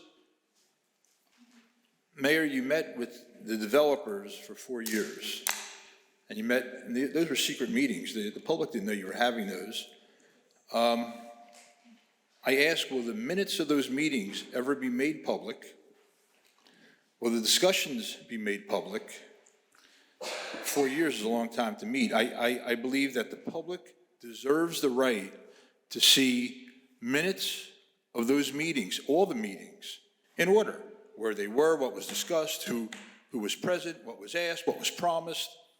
I think we need to know that. Transparency, when you ran for mayor, you talked a lot about transparency. We need transparency here. Second, congratulate Town Attorney Tom for stepping up and saying you didn't answer certain questions that were asked. I've noticed, other people have noticed throughout these hearings, public comment, you didn't answer most questions. Some people say you ridiculed us or you laughed when we said certain things. I saw some of that. But you didn't answer a lot of the questions that were answered, okay? Last meeting, or a meeting before, you mentioned that you met with the mayor of Summit, because Summit's going through a very similar thing. Summit, their mayor had a townwide meeting with the town, and they asked questions, and there was a give and take in those meetings. Question asked, answer given. Question asked, answer given. That wasn't done here in Westfield, to our detriment, and that's just not right. Let's go back to the reorganization meeting. I sat here, and part of it, you told us how great of a job you've done, town has done and bringing back our downtown. Okay, all the stores that are coming in, landlords filling the stores. Okay. A couple of minutes later, you're telling us we need redevelopment because the downtown is dying. I'm shocked by that. You can't have it both ways. Either you haven't done a very good job in your term as mayor by keeping your promise to redevelop our downtown, or you're not telling the truth that we need redevelopment. Mayor, you can't have it both ways. You really can't. Let's get to the heart of this redevelopment. You have said we're doing this redevelopment to save our downtown. That without this, the downtown would continue to die, and it doesn't look that good. It's physically, it doesn't look that good right now. It's looked better in the past. However, by building on the Lord and Taylor lot, you're not complementing Westfield's downtown by having something built that would complement it. You're competing with it. You're bringing in 33,000 square foot of retail. That's going to compete with our downtown. It probably would kill the downtown. Now, I realize Lord and Taylor lot is owned privately, and you don't have a magic wand to tell these people what to build, but I sense that you feel you're a grand marketer. Well, a grand marketer doesn't allow developers to build what they want. That's like selling water to a thirsty man in the Sahara. A grand marketer would convince the developers to put in a performance center like they have in Morristown, or a hotel that would draw people in, not chase them away from our downtown. And you've accused us at Westfield Advocates of spreading fear. What do you think we feel when you say the developers would bring in a Walmart if we did not allow them to do what they want? I think that's nonsense. Walmart would never come into Westfield. It doesn't meet their goals, the way they market themselves. They want to be on a highway. So that's a red herring. You throw that out. Now, if you came back, I would be the... Sorry, you're out of time. Oh, come on, Mayor. Nope, you can see it yourself right there. Thank you. Thank you, Mayor. Yep. Mhm.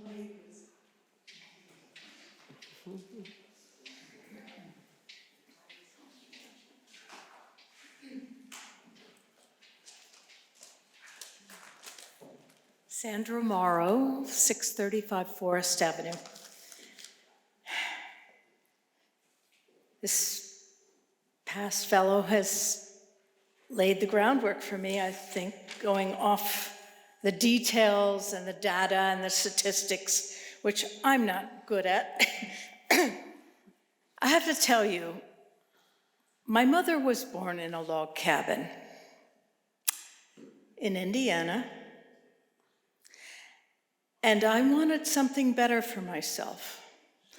And having attended pretty good public schools in the Midwest, I heard Horace Greeley say, "Go west, young man."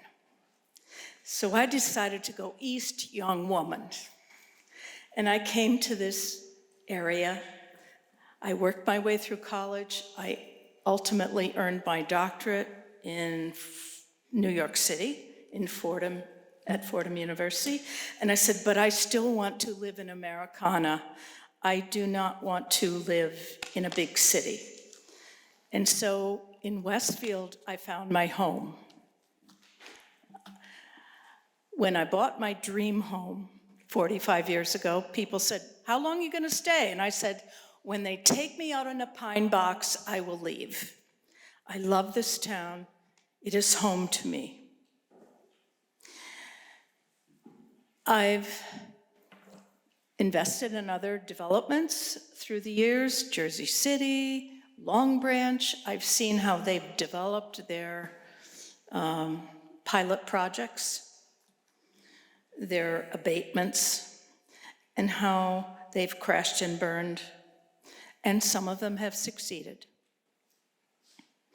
We have a wonderful town here that's not a suburb. In my estimation, it doesn't touch New York City. It grew from a 1720 settlement. And we have, the Girl Scouts were here. We have the first Boy Scout troop that was ever founded in the United States here. We have a wonderful Black settlement and history that was rich and featured at the Rialto Theater.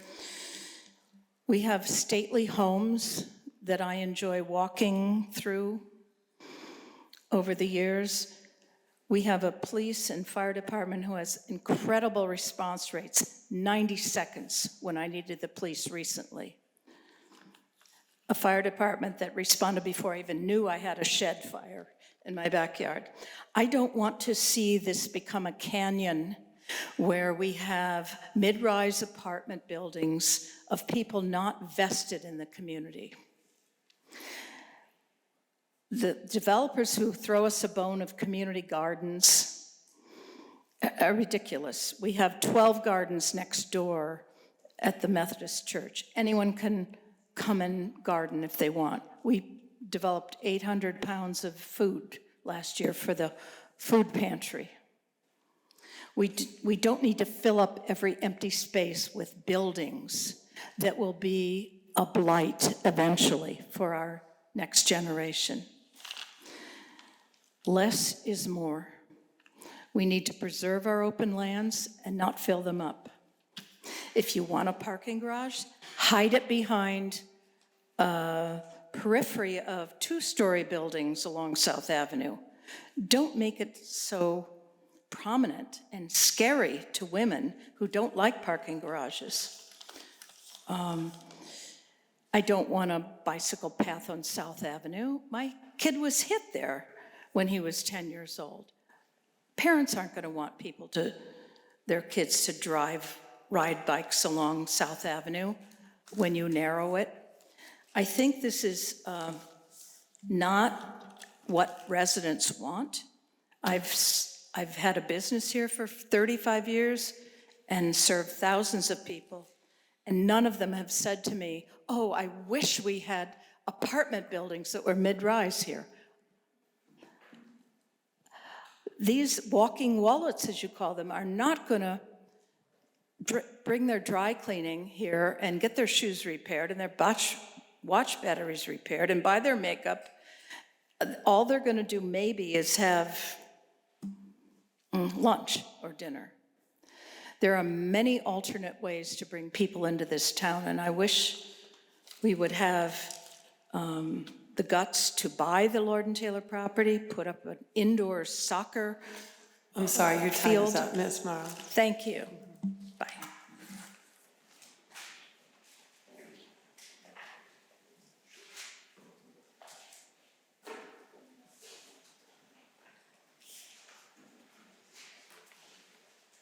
Hello, I'm John Marcos, 543 Arlington Avenue.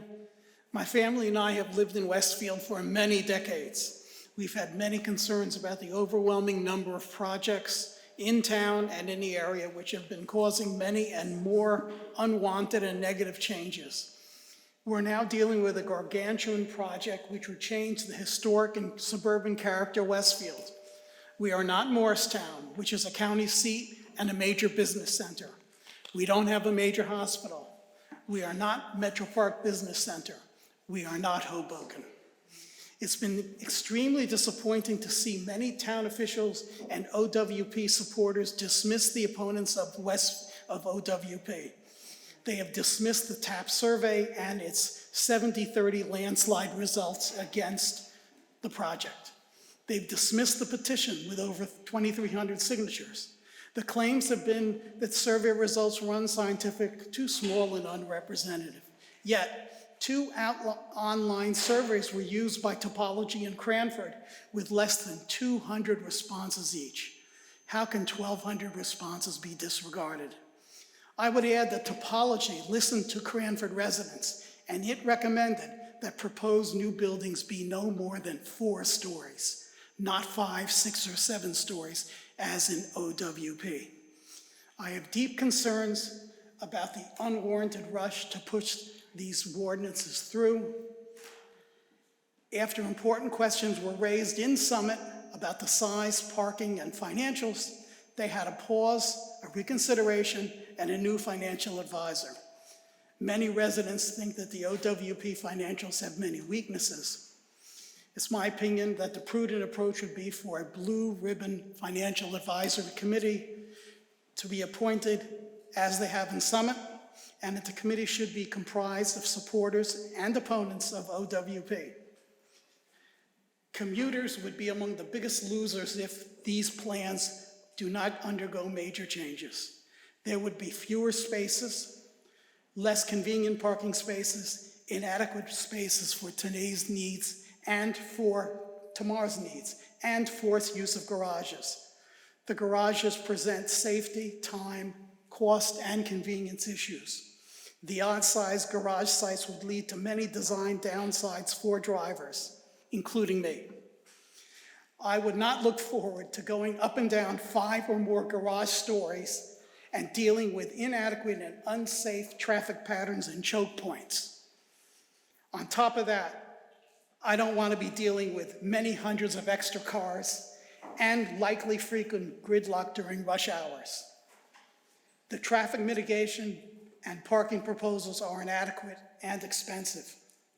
Shoppers and merchants would also be big losers. Valuable parking spots in the Northside Traffic Plaza would be lost. Many shoppers do not want to use parking garages or to have longer walks.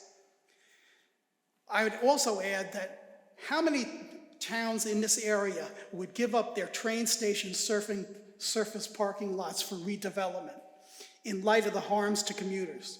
The answer appears to be zero, with the exception of the Metro Park Business Center. The ride-share proposal would be very unattractive and unhelpful to commuters and shoppers. I know for myself, I don't want to be dealing with 2 strangers every commuting day, and no commuters do, particularly in the age of COVID. The New Jersey and national office markets have major weaknesses. Richard Baker is the CEO of Hudson Bay. He was quoted in the Wall Street Journal, as I provided to the town. People do not want to go to a traditional office environment and on a traditional office schedule. Baker made a similar comment in a recent Walker Dunlop podcast. The local office market in New Jersey is weak. 600 South Avenue West has had 85% availability for a year or more. The major availabilities in Cranford Business Park and other office buildings. The proposed office buildings raise many questions about viability and finances. And I'm concerned that the 2 new retail areas will compete and undermine the town's business area, and that the result may be redevelopment of the downtown, which none of us want, with a large mixed-use urban buildings and garages. We want to preserve the... Sorry, you're out of time, Mr. Marcos. Thank you. Thank you very much.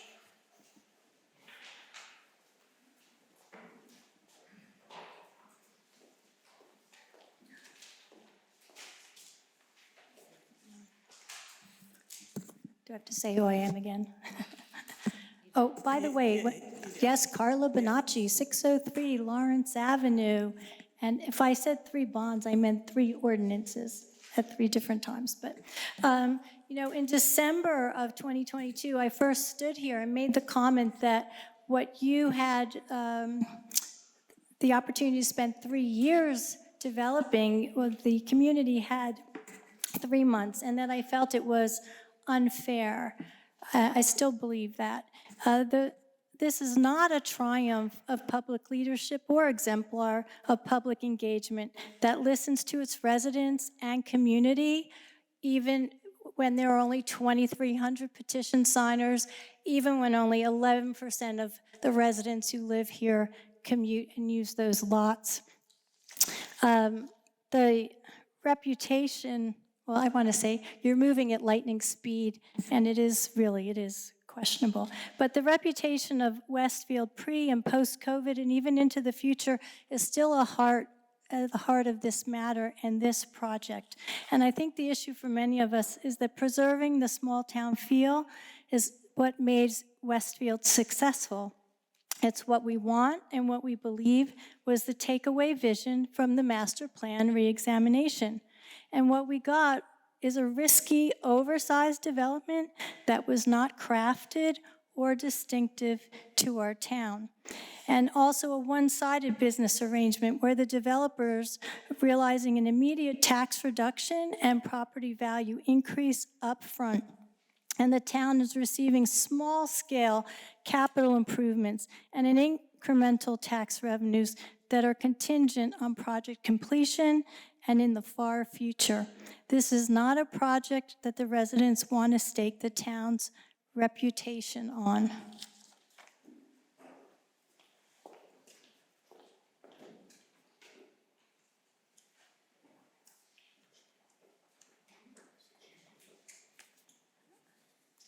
So how do I heard that there's a new gizmo, I think you called it, up here for timing. I can set it myself, great.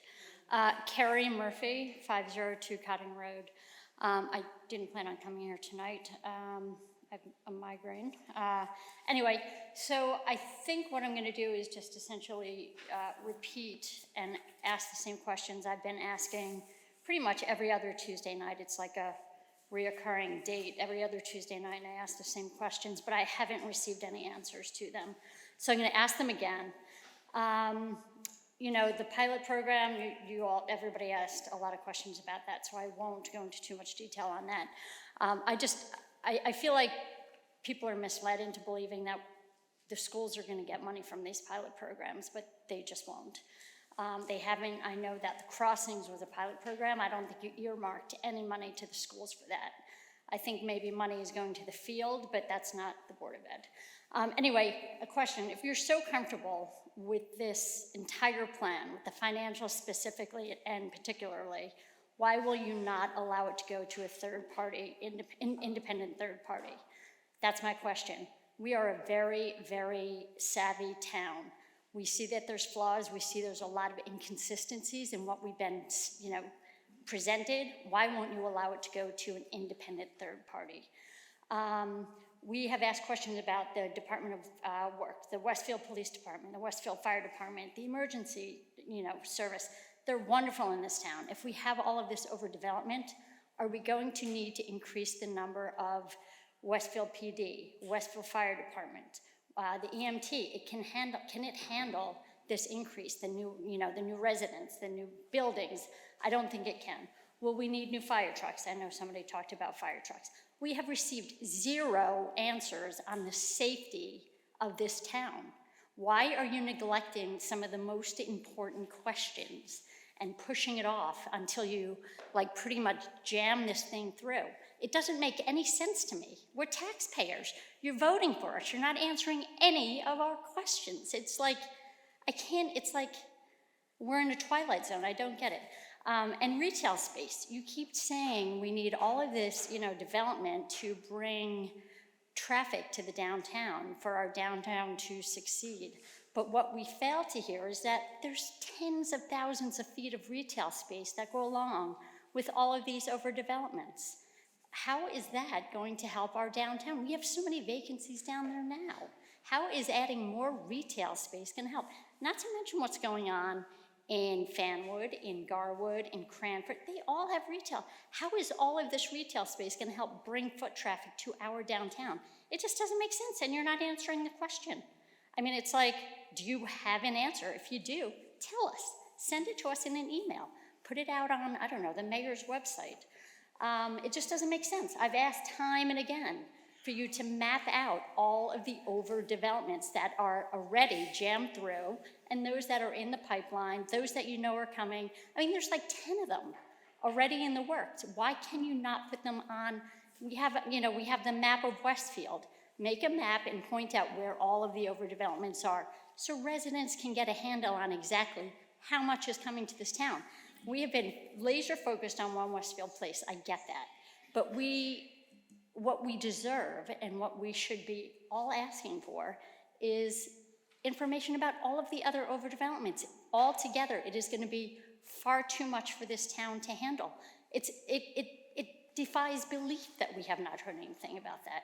The other question I have, and I know a lot of people have asked it, they've asked it in writing, they've asked it on, social media. I know you all read your social media pages because you answer the questions that you like. You don't answer all of them, just the ones you like. But who up here is going to be, around in the next 5 to 10 years to sort of see this thing play out? Who's going to be accountable for it if it completely fails? I mean, we're going on flimsy facts. We're going on creatively crafted communication. We're not getting answers. You're all voting it through.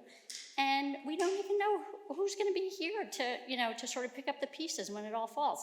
Who's going to want to be the next mayor when this whole thing, likely falls apart? Anyway, I would love to get a map of all the overdevelopment. I would love to learn more about how you're going to ensure the safety of our town is met. I'm sure that there's got to be like a certain number of Westfield PD and fire department for a certain number of residents. How do you include the office work, that whole thing. But anyway, so many questions. I'm sorry, so many you're out of questions time, that Ms. you're not Murphy. answering. Thank We you. need answers.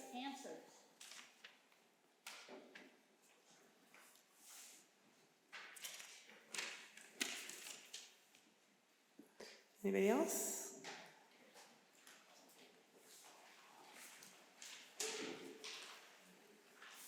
Susan Goodman, 322 Arenda Circle. So let's pick up where we left off. This week, Mayor, you put out a statement about how wonderful it is in Morristown, how these large companies are coming there. And we're going to be like Morristown, except the residents I spoke to, since you made that comment, are very upset. They don't want to be like Morristown. One said, if you love Morristown so much, why don't you go and be mayor there? One said, that new picture that you have with your weekly update with Westfield behind you, maybe it should be saying from Morristown. They don't want big pharmaceutical companies coming to our downtown. They don't think we have the infrastructure for it. They don't want the traffic. They don't want any of it. And the sediment and the feeling of them not trusting you is growing and growing. And even those that voted for you have said to me, I voted for them. I voted for my councilman. I voted for the mayor. And now I'm very sorry that I did. And I'm going to think twice next time. So their mistrust is growing. Their dislike is there. And the fact that you ignore that the majority of the residents don't like this, no matter how much you try to say how wonderful it is, and you're just voting on the ordinance to have the bonds, but that makes them nervous, because if you start with that, and you're putting this project, and it's on a lightning fast train, and they know it's already been a done deal, just like the Edison Field projects was, that makes people mistrust you. And with the Edison Field projects, you might get that in. But you know what? The tide is changing. With climate change, the Ohio train derailment, with all the PHAs you got over, the problem you got at Lincoln School, that should show you enough. Everybody thought that was taken care of in 2008. Now they lowered the levels that are acceptable, and we're there cleaning that up again. And that's what's happening. And now the EPA is getting more stringent on the PFAS in your water. And it's coming. The change is coming. In many state legislature, environmental committees, and the federal, they're getting more and more bills together to get rid of all this stuff. They're going to decrease plastic production, and artificial turf is plastic production. And you may get it in, and you won't be here, but the subsequent administrations and the residents of Westfield are going to have to tear it out and replace it with the natural grass that you're getting rid of. You're just adding to climate change along with the overdevelopment of all of the town. The residents want to keep their surface parking lots. They don't want big parking garages. They don't want 6- and 7-story residences. And all the heat pumps and all the electric cars and all the electric stoves, there's not going to be enough solar panels to help all that. So you're still going to have to depend on fossil fuels. And you know, I don't know, in the last 20 years of the 40 years I lived here, all the starter homes have been torn down and replaced with homes that are 2 and 3 size of the original structure. And the property taxes are double and triple what you would be getting if the original structure was there. So I don't know what you're doing with that, but I know that none of those houses have put solar panels on them, and none of those houses have windmills behind it, but they're lighting those houses up, and they're using up all the fossil fuels. And so I don't think that you in this town are really looking at what the environment is what's happening to the environment. You're just creating it. You're creating climate change. And by letting this overdevelopment happen, you're just adding to it. So you can be all the sustainable you want. But I belong to a lot of environmental groups, and trust me, you are not sustainable. Read The Sixth Extinction by Elizabeth Colbert. You will really know what's happening. We are the human beings, the catalyst for the sixth extinction of our Earth. It's coming fast because we are doing overdevelopment, overuse of plastic, have no regards for anything. And the people believe that. So if you really want to do what the majority of this town wants, you pause this and rethink it. We know it's not going to happen because you've already signed it behind the deal, behind the doors, not in signature, but in promises.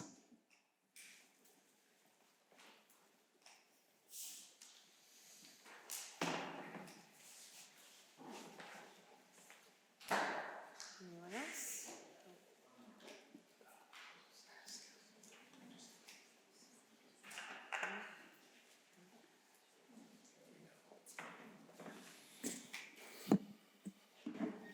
Good evening, Greg Casco, 434 Everson Place. In 1987, Congress declared March National Women's History Month. It's nice to see 4 women up here on the dais tonight. As a father of 2 daughters, I'm impressed to see 4 capable women leading our town government. As a resident living here over 50 years, I know that we're no longer the Westfields of Elizabeth. We're Westfield, ever changing. A resident that routinely speaks at this microphone in opposition to One Westfield Place has previously stated that she has gone to over 200 residences and knocked on doors, presumably to gauge residents' opinions about One Westfield Place. With 10,819 total housing units in Westfield, according to the last census in 2021, she's been to approximately 1.85% of Westfield's homes. The Change.org petition that has been referred to time and time again here at town council meetings, that was supported by the Westfield Advocates Group, is fundamentally flawed. Anyone, anywhere, at any time, with an email address or a made-up email address can sign that petition. You can forward the petition to everyone in your email list asking them to vote. You can enter any name, any town, and any zip code. You can even live in California and select Westfield 07090. Regarding the Tap Into survey conducted about One Westfield Place, it was a non-randomized, open to all ages and any town survey. Of the emails that were self-identified and used by TAP for its results, only 849 people, which is less than 3% of Westfield's population, were against One Westfield Place. At the last town council meeting that I was at, actually it was the last town council meeting, I'm sorry, I was not at, but I watched online, thank God, to Facebook. A town resident who's here tonight, Mrs. Goodman, stood right here and stated, I am here, quote, I am here to represent the 70% of town residents who don't like this plan, unquote. She did it again tonight, and she's conflating the 70% number. If that statement were to be true, then she would claim to represent 21,528 residents based on the 30,754 population that the 2021 census said we have in Westfield. That 70% refers to the number of people in the TAP survey that didn't support One Westfield Place. 849 people. That's less than 3% of the town's population. Any legitimate news organization would have hired a polling outfit to conduct a survey with a scientifically valid poll. Surveys like the one conducted by Tap Into do not use random sampling from the entire public and therefore have a high risk of bias. This, according to the American Association for Advancement of Science. Tap Into Westfield did a great disservice to this community by conducting a flawed bias survey that did not randomly sample Westfield residents. The legitimacy and integrity of that survey is called into question. Mayor and council, you've all done a wonderful job, and I applaud you for a years-long effort and attention to detail, always focused on moving our town forward.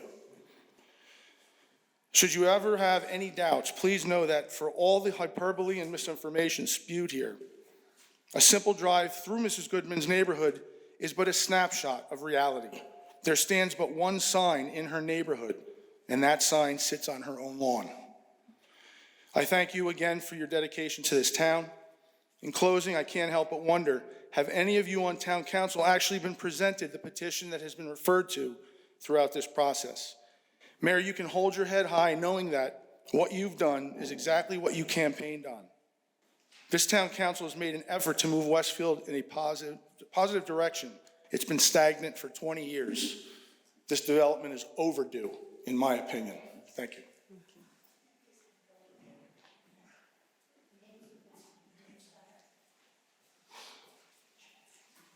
Bob McNamara, 603 Lawrence Avenue.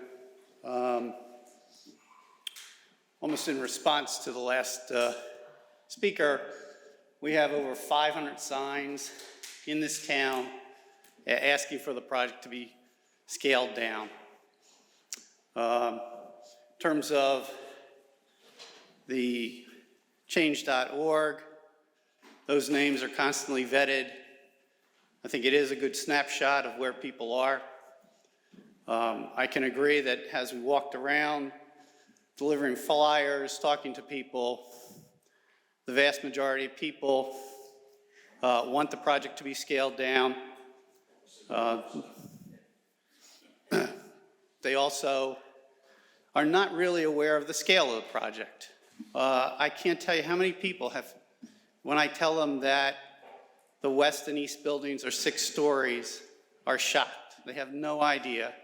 And quite frankly, the graphics on that have been so poorly done that it's hard to tell. And I think that that's part of the reason that it's hard to really tell how big those buildings are. It's only recently that we've seen not even floor plans, they're kind of diagrams of the scale of the project. We knew it because we went to One Westfield Place's location, asked a lot of questions relative to the scale, but I think that's part of people's not understanding how big, how tall these projects are. It's just, I think that One Westfield Place did us all a disservice with the graphics that they showed and how they presented the project to us. Thank you.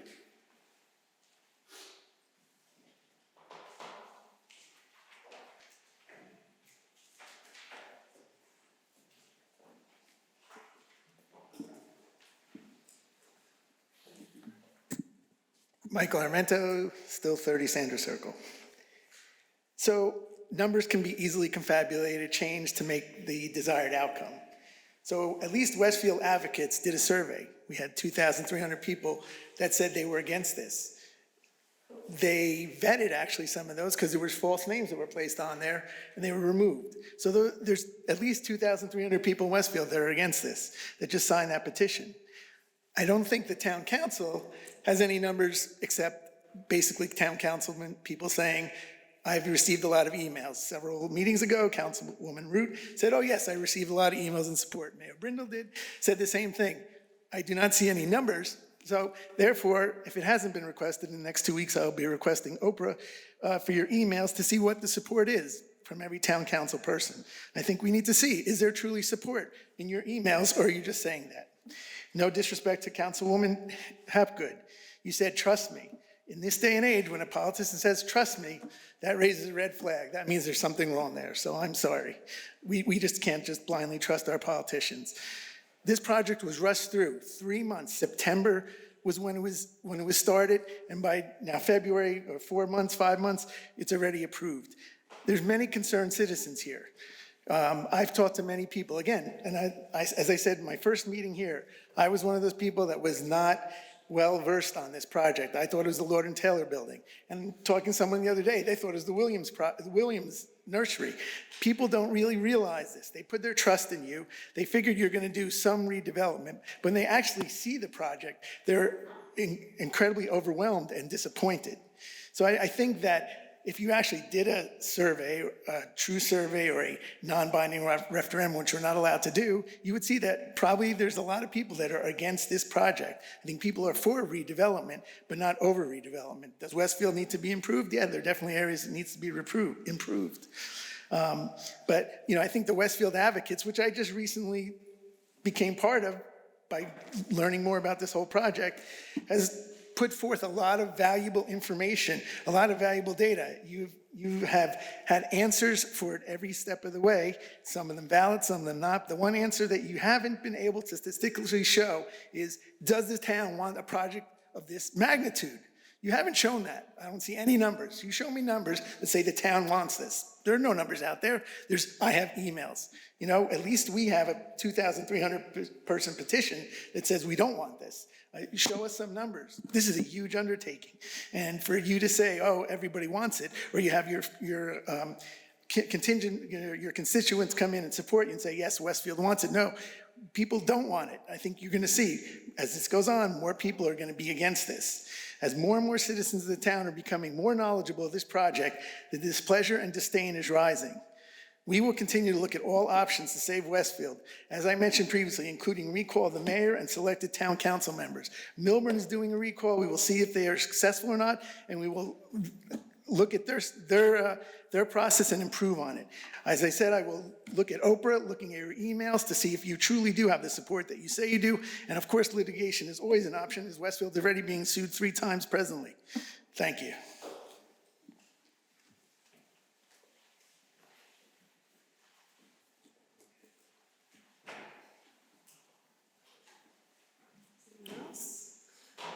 Okay, hearing none, I close this portion of the meeting.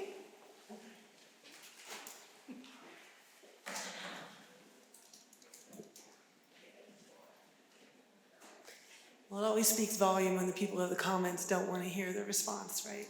That's a good one.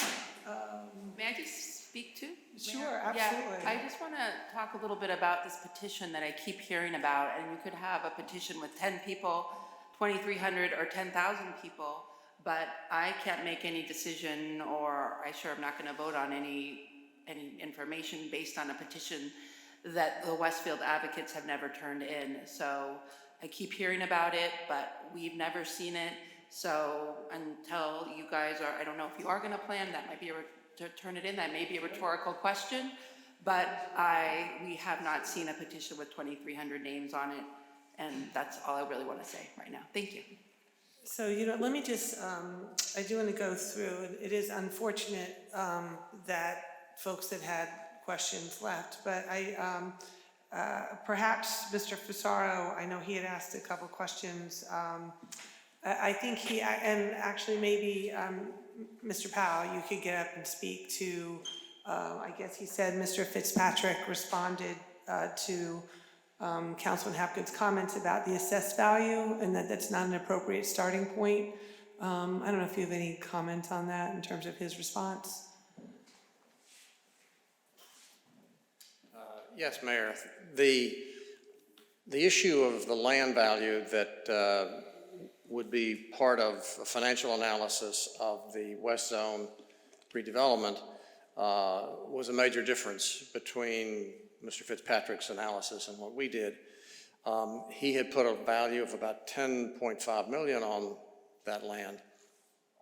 And as has been reported, the tax assessor for Westfield for several years has assessed that property in its current situation, undeveloped, at about $24 million. And as Councilwoman Hapgood indicated, with your 91% equalization ratio, that gives the property, in the view of the assessor, about a $27 million value. The property owner has been paying property taxes on the property based on that assessment for a number of years. And in my professional opinion, that is a perfectly legitimate basis on which an underdeveloped property would be put into a budget for a redevelopment project. That's in a nutshell why that number, I think, is so striking. I think reasonable minds will disagree on the approach, correct? So, I know Mr. Fisaro challenged the breakdown of the public improvements. I think we're very specific in this breakdown of the costs, and I know Matt Jessup talked about previously about how they've all been third-party verified in terms of what they are, and he mentioned it's just garages, it's public squares and benches, it's 10 intersections, which are very costly. So we feel really comfortable and confident with the costs of how they've been allocated. And there have been a lot of questions about the firehouse, and I thought I would address them. And it's important to note that Police Chief Badalora and Fire Chief Delks have been involved in many of these conversations to ensure that we're comfortable and they're comfortable that they could respond appropriately to any of the development that's happening. And there was a third-party report that was done that Jim Gilday presented in one of our Facebook Lives that spoke specific to this issue and the incremental cost of the town. If I remember right, Jim, was like $300,000, give or take. It was negligible in the overall cost of the town, and so we feel really comfortable, and even with the apparatus and so forth, our fire chief feels comfortable with what we've got. That being said, regarding the firehouse, the need for a new firehouse was in process prior to any of us being up here on the dais, except for Councilman LaGrippo, who's not here tonight, was part of that process. It's been well understood that the needs of the firehouse, or I should say the contemporary needs of a firehouse, aren't adequately supported in the current beautiful historic firehouse that exists today. So the intention is absolutely to build a new firehouse, and it could potentially be done with $140 million of incremental pilot revenue that's coming on, but it also could be done through conventional taxation, which is how the firehouse was going to be paid for prior to any of us coming into office. And regarding location, the assessment that was done again in 2016, I think, Jim, 2016, was they identified a location somewhere between North Avenue up to the DPW building up through, Elm Street. And our intention is that ultimately the firehouse on Sycamore could be converted to the main firehouse, and there'd be an annex somewhere in that pie between North Avenue and Prospect. And we have a couple years to be looking at potential land acquisitions if necessary, hopefully adjacency to the fire, to where to put that to annex. So we feel really comfortable. Our fire chief has been involved in all of these discussions, and I think the plan is ultimately to deliver a firehouse without at all jeopardizing any of the necessary response time. I'm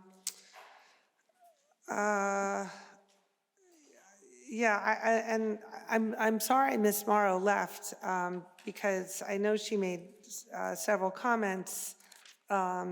I know she mentioned pilots were not Jersey City, but pilots are done all over the state of New Jersey in many, many suburban municipalities. And pilots are what, quite frankly, fund a lot of the public improvements that these municipalities could never otherwise afford.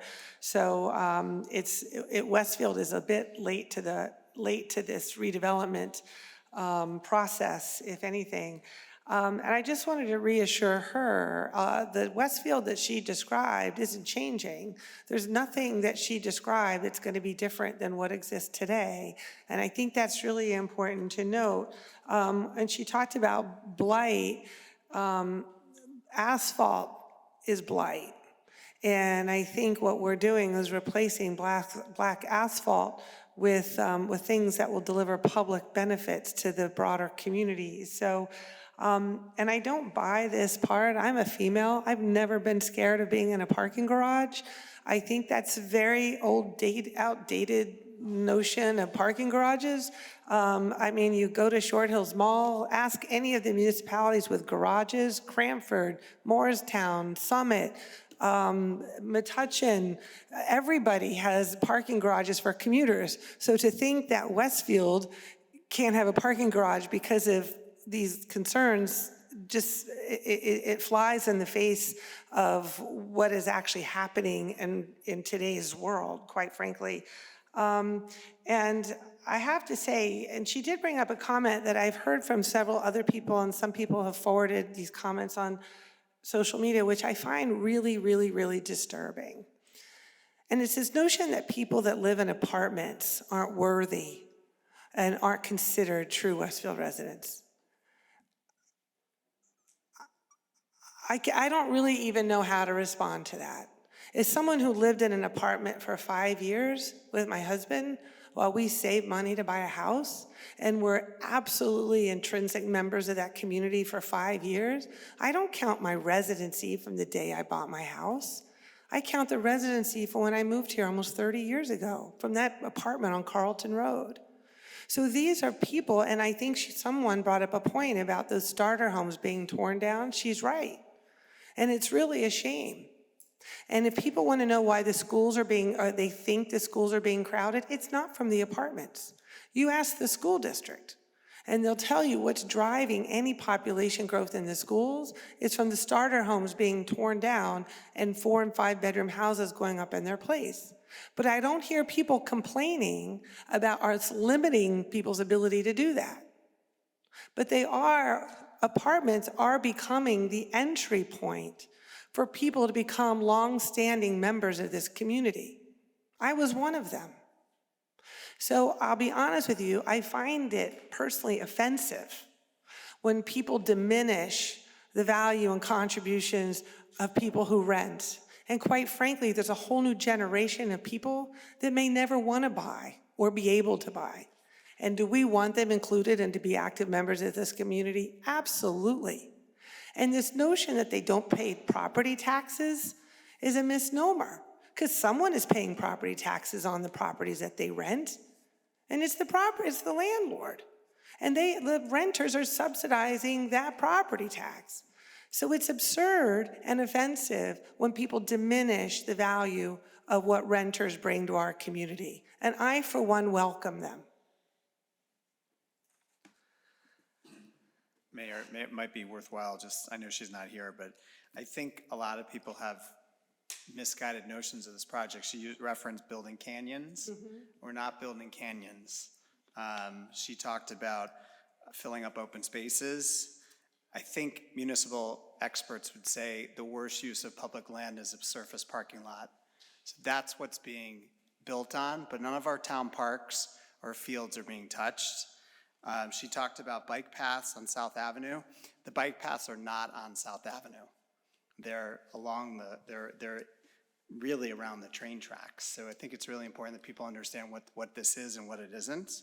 And the last thing is, and I've had a lot of conversation with residents about this, if you've ever worked in a town, you do actually spend money in that town. I worked in Summit for several years and spent a lot of money in Summit.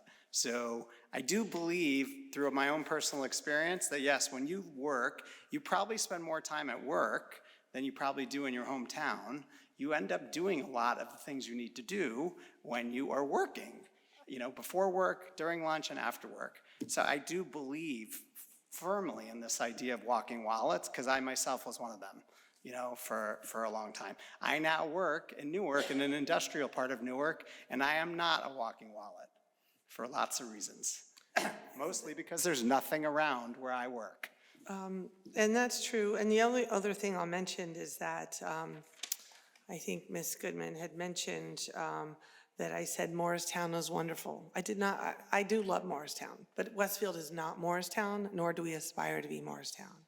What I did mention, in light of how much skepticism there has been over our ability to fill office space, the fact that Sonify just moved their headquarters to Morristown and their 1,900 employees was actually only proof of concept that there is a market for these transit-oriented office buildings in walkable downtowns. And I think it's interesting when people do talk about Summit and Cranford. Summit and Cranford have significantly more office space than Westfield. I mean, as close to over 1 million square feet more than Westfield. And no one talks about Summit and Cranford in the ways of being these suburban office parks. And so even after we build One Westfield Place, we are still going to have significantly lower amount of office square footage than either one of these towns that people love to frequent. And I just want to mention one thing I do just find kind of amusing. Ms. Murphy likes to come up and challenge us on how long we're going to be here, and then others get up and say they want us all recalled. So I'm always confused about which is it. Do you want us to stick around or do you want us to get out? But it's always kind of trying to, just a little point of amusement for the evening, I thought. But Councilor Mackey, do you have something to say? Yeah, I just, on the conversation of office space, one of the residents discussed that the South Avenue office building has an incredibly high vacancy rate. And it's been said here before, but I think it bears repeating that that office space vacated to Cranford because that office building was not up to the standards that they wanted.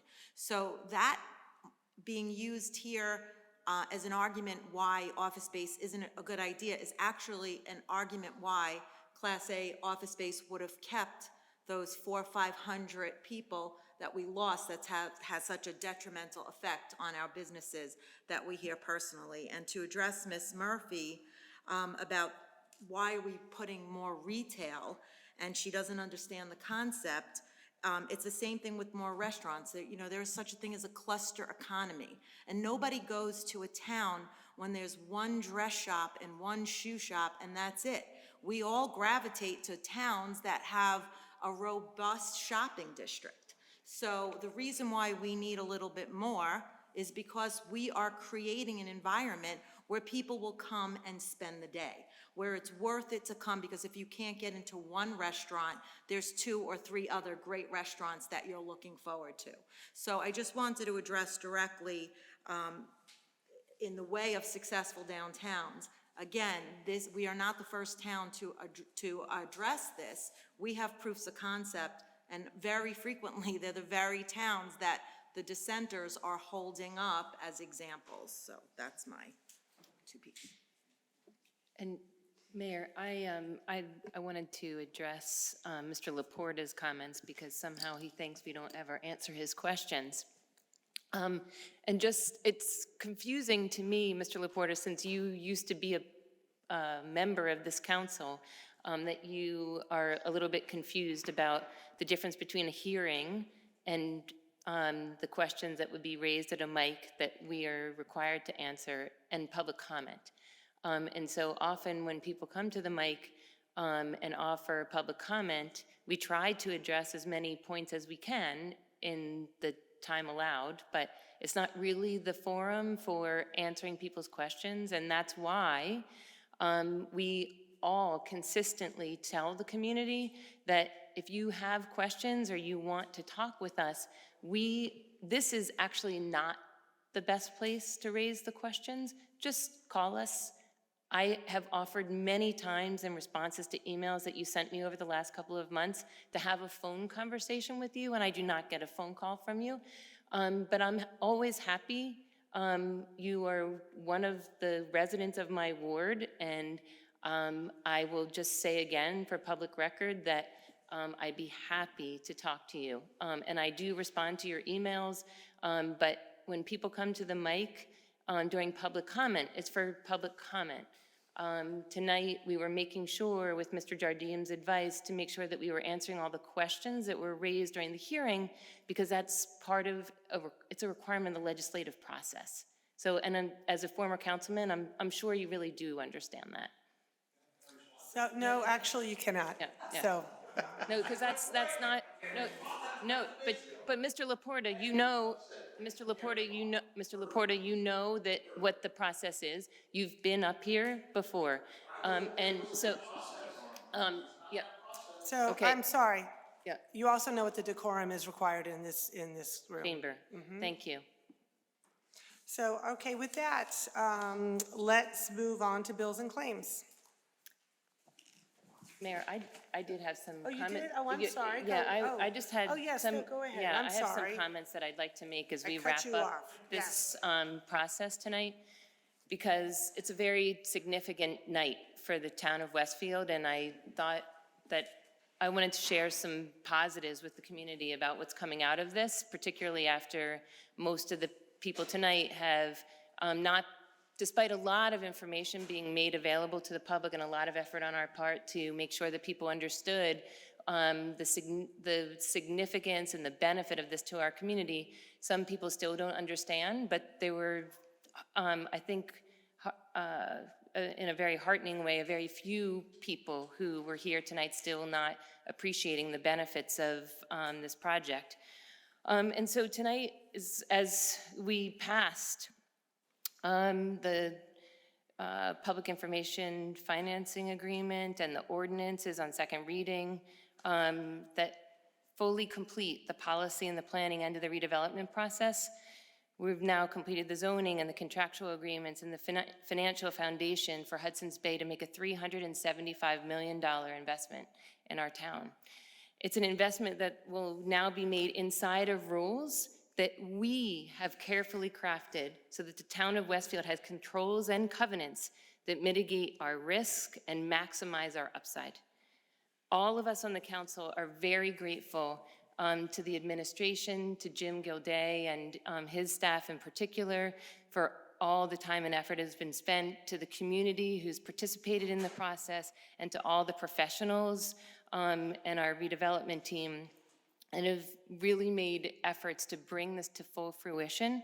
And as the chair of your Finance Policy Committee, I felt a particularly strong sense of responsibility to keep watch over this process and to enable the promise of the new revenue streams from the pilot, a pilot of this magnitude, but to equally ensure that we mitigated risks on all fronts.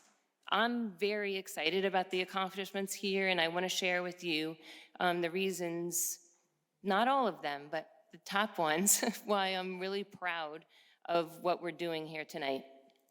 One, when this project is built and stabilized, this project opens up a chance for us to lower your municipal tax rates. As discussed, as a base case, we expect $213 million of new revenues to come in from One Westfield Place. And after debt service and other bond service, approximately $140 million will come into our hands to make this community even better.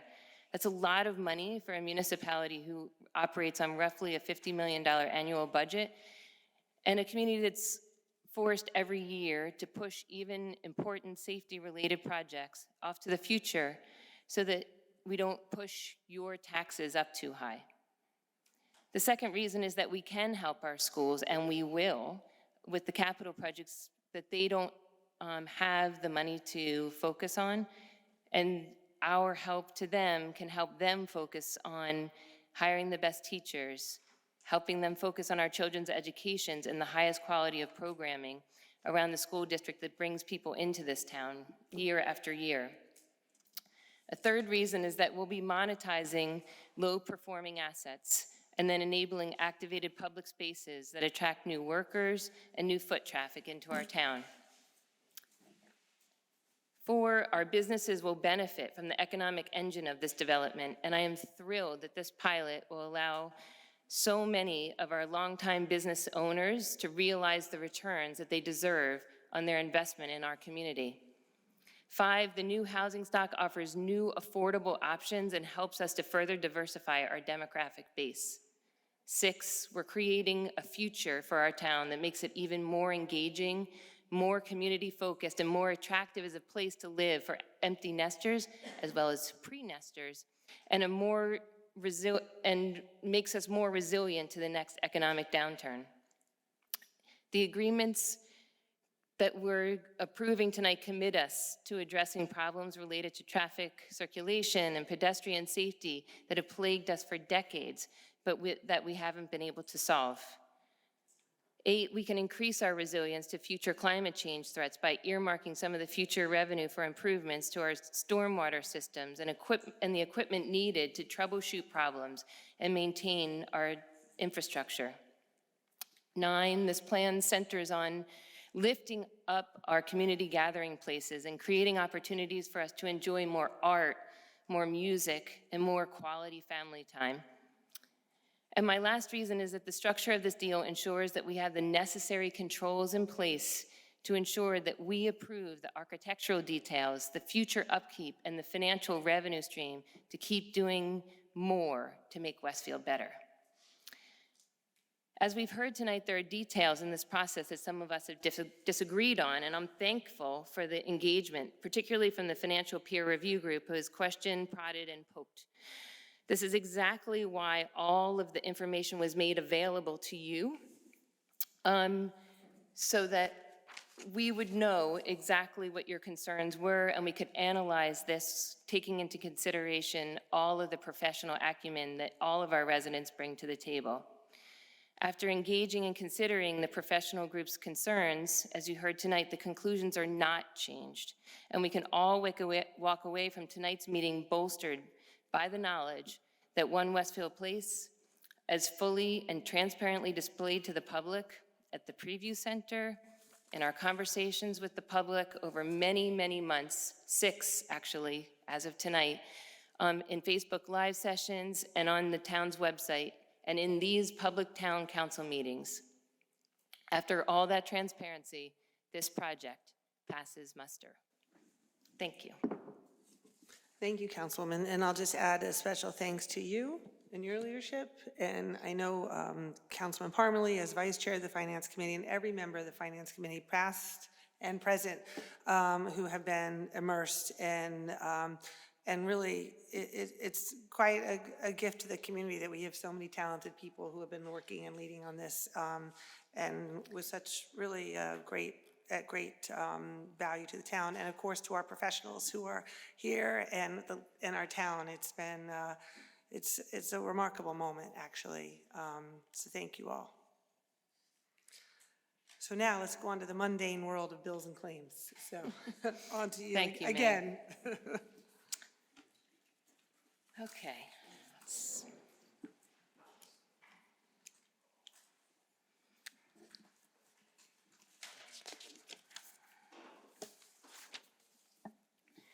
I'd like to move bills and claims in the amount of $2,792,949.70. May I have a second? Second by Councilman Dardia. Any discussion? All in favor? Yes. Opposed? This motion is carried. Next on the agenda, reports of standing committees, beginning with Finance Policy Committee. Councilman Hapgood. Thank you again, Mayor. I have 7 resolutions, 5 of which I'd like to move as a package. The first, a resolution authorizing the CFO to draw a warrant for replenishment of the bulk mail permit. 2, a resolution authorizing the CFO to refund Recreation Department fees. 3, a resolution authorizing the CFO to draw a warrant for dog licenses for February 2023. 4, a resolution authorizing the CFO to draw warrants for overpaid taxes for 2023. 5, a resolution authorizing the CFO to draw warrants for 2018 through 2023 pursuant to the Tax Court of New Jersey. May I have a second? Second by Councilman Mackey. Any discussion? All in favor? Opposed? This motion is carried.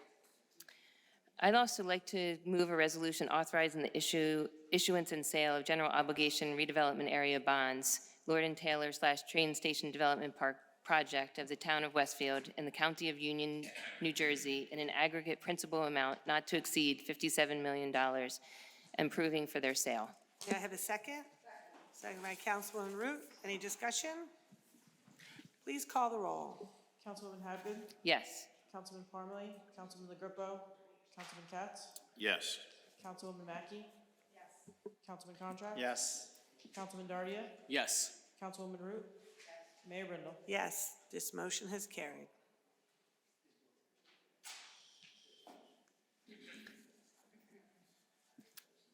Lastly, I'd like to move a resolution authorizing the CFO to make a budget transfer. I'm sorry, can we just? We're in the middle of a meeting. Thank you. Well, you can go out in the hallway. Yeah. No worries.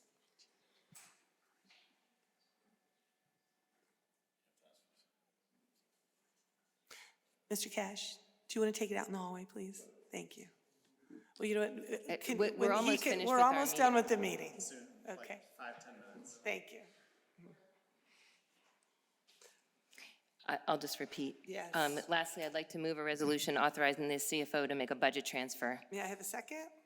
Second by Councilman Mackey. Any discussion? Please call the roll. Councilwoman Hapgood, Yes. Councilman Parmalee, Councilman LaGrepo, Councilman Katz, Yes. Councilwoman Mackey. Yes. Councilman Contract. Yes. Councilman Dardia, Yes. Councilwoman Root. Yes. Mayor Brindle. Yes, this motion has carried. Next is the code review. Councilman Contract. Yes, Mayor, I'd like to move General Ordinance Number 2023-10 on first reading, and an ordinance amending the Sidewalk Cafe Ordinance of the town of Westfield. May I have a second? Second by Councilman Mackey. Any discussion? Please call the roll. Councilwoman Hapgood, Yes. Councilman Parmalee, Councilman LaGrepo, Councilman Katz, Yes. Councilwoman Mackey. Yes. Councilman Contract, Yes. Councilman Dardia, Yes. Councilwoman Root. Yep. Mayor Brindle. Yes, this motion has carried. May I have a motion to adjourn? So moved. By Councilman Mackey, second. Second. Second by Councilman Dardia. All in favor? Yes. Opposed? This motion is carried, and this meeting is adjourned.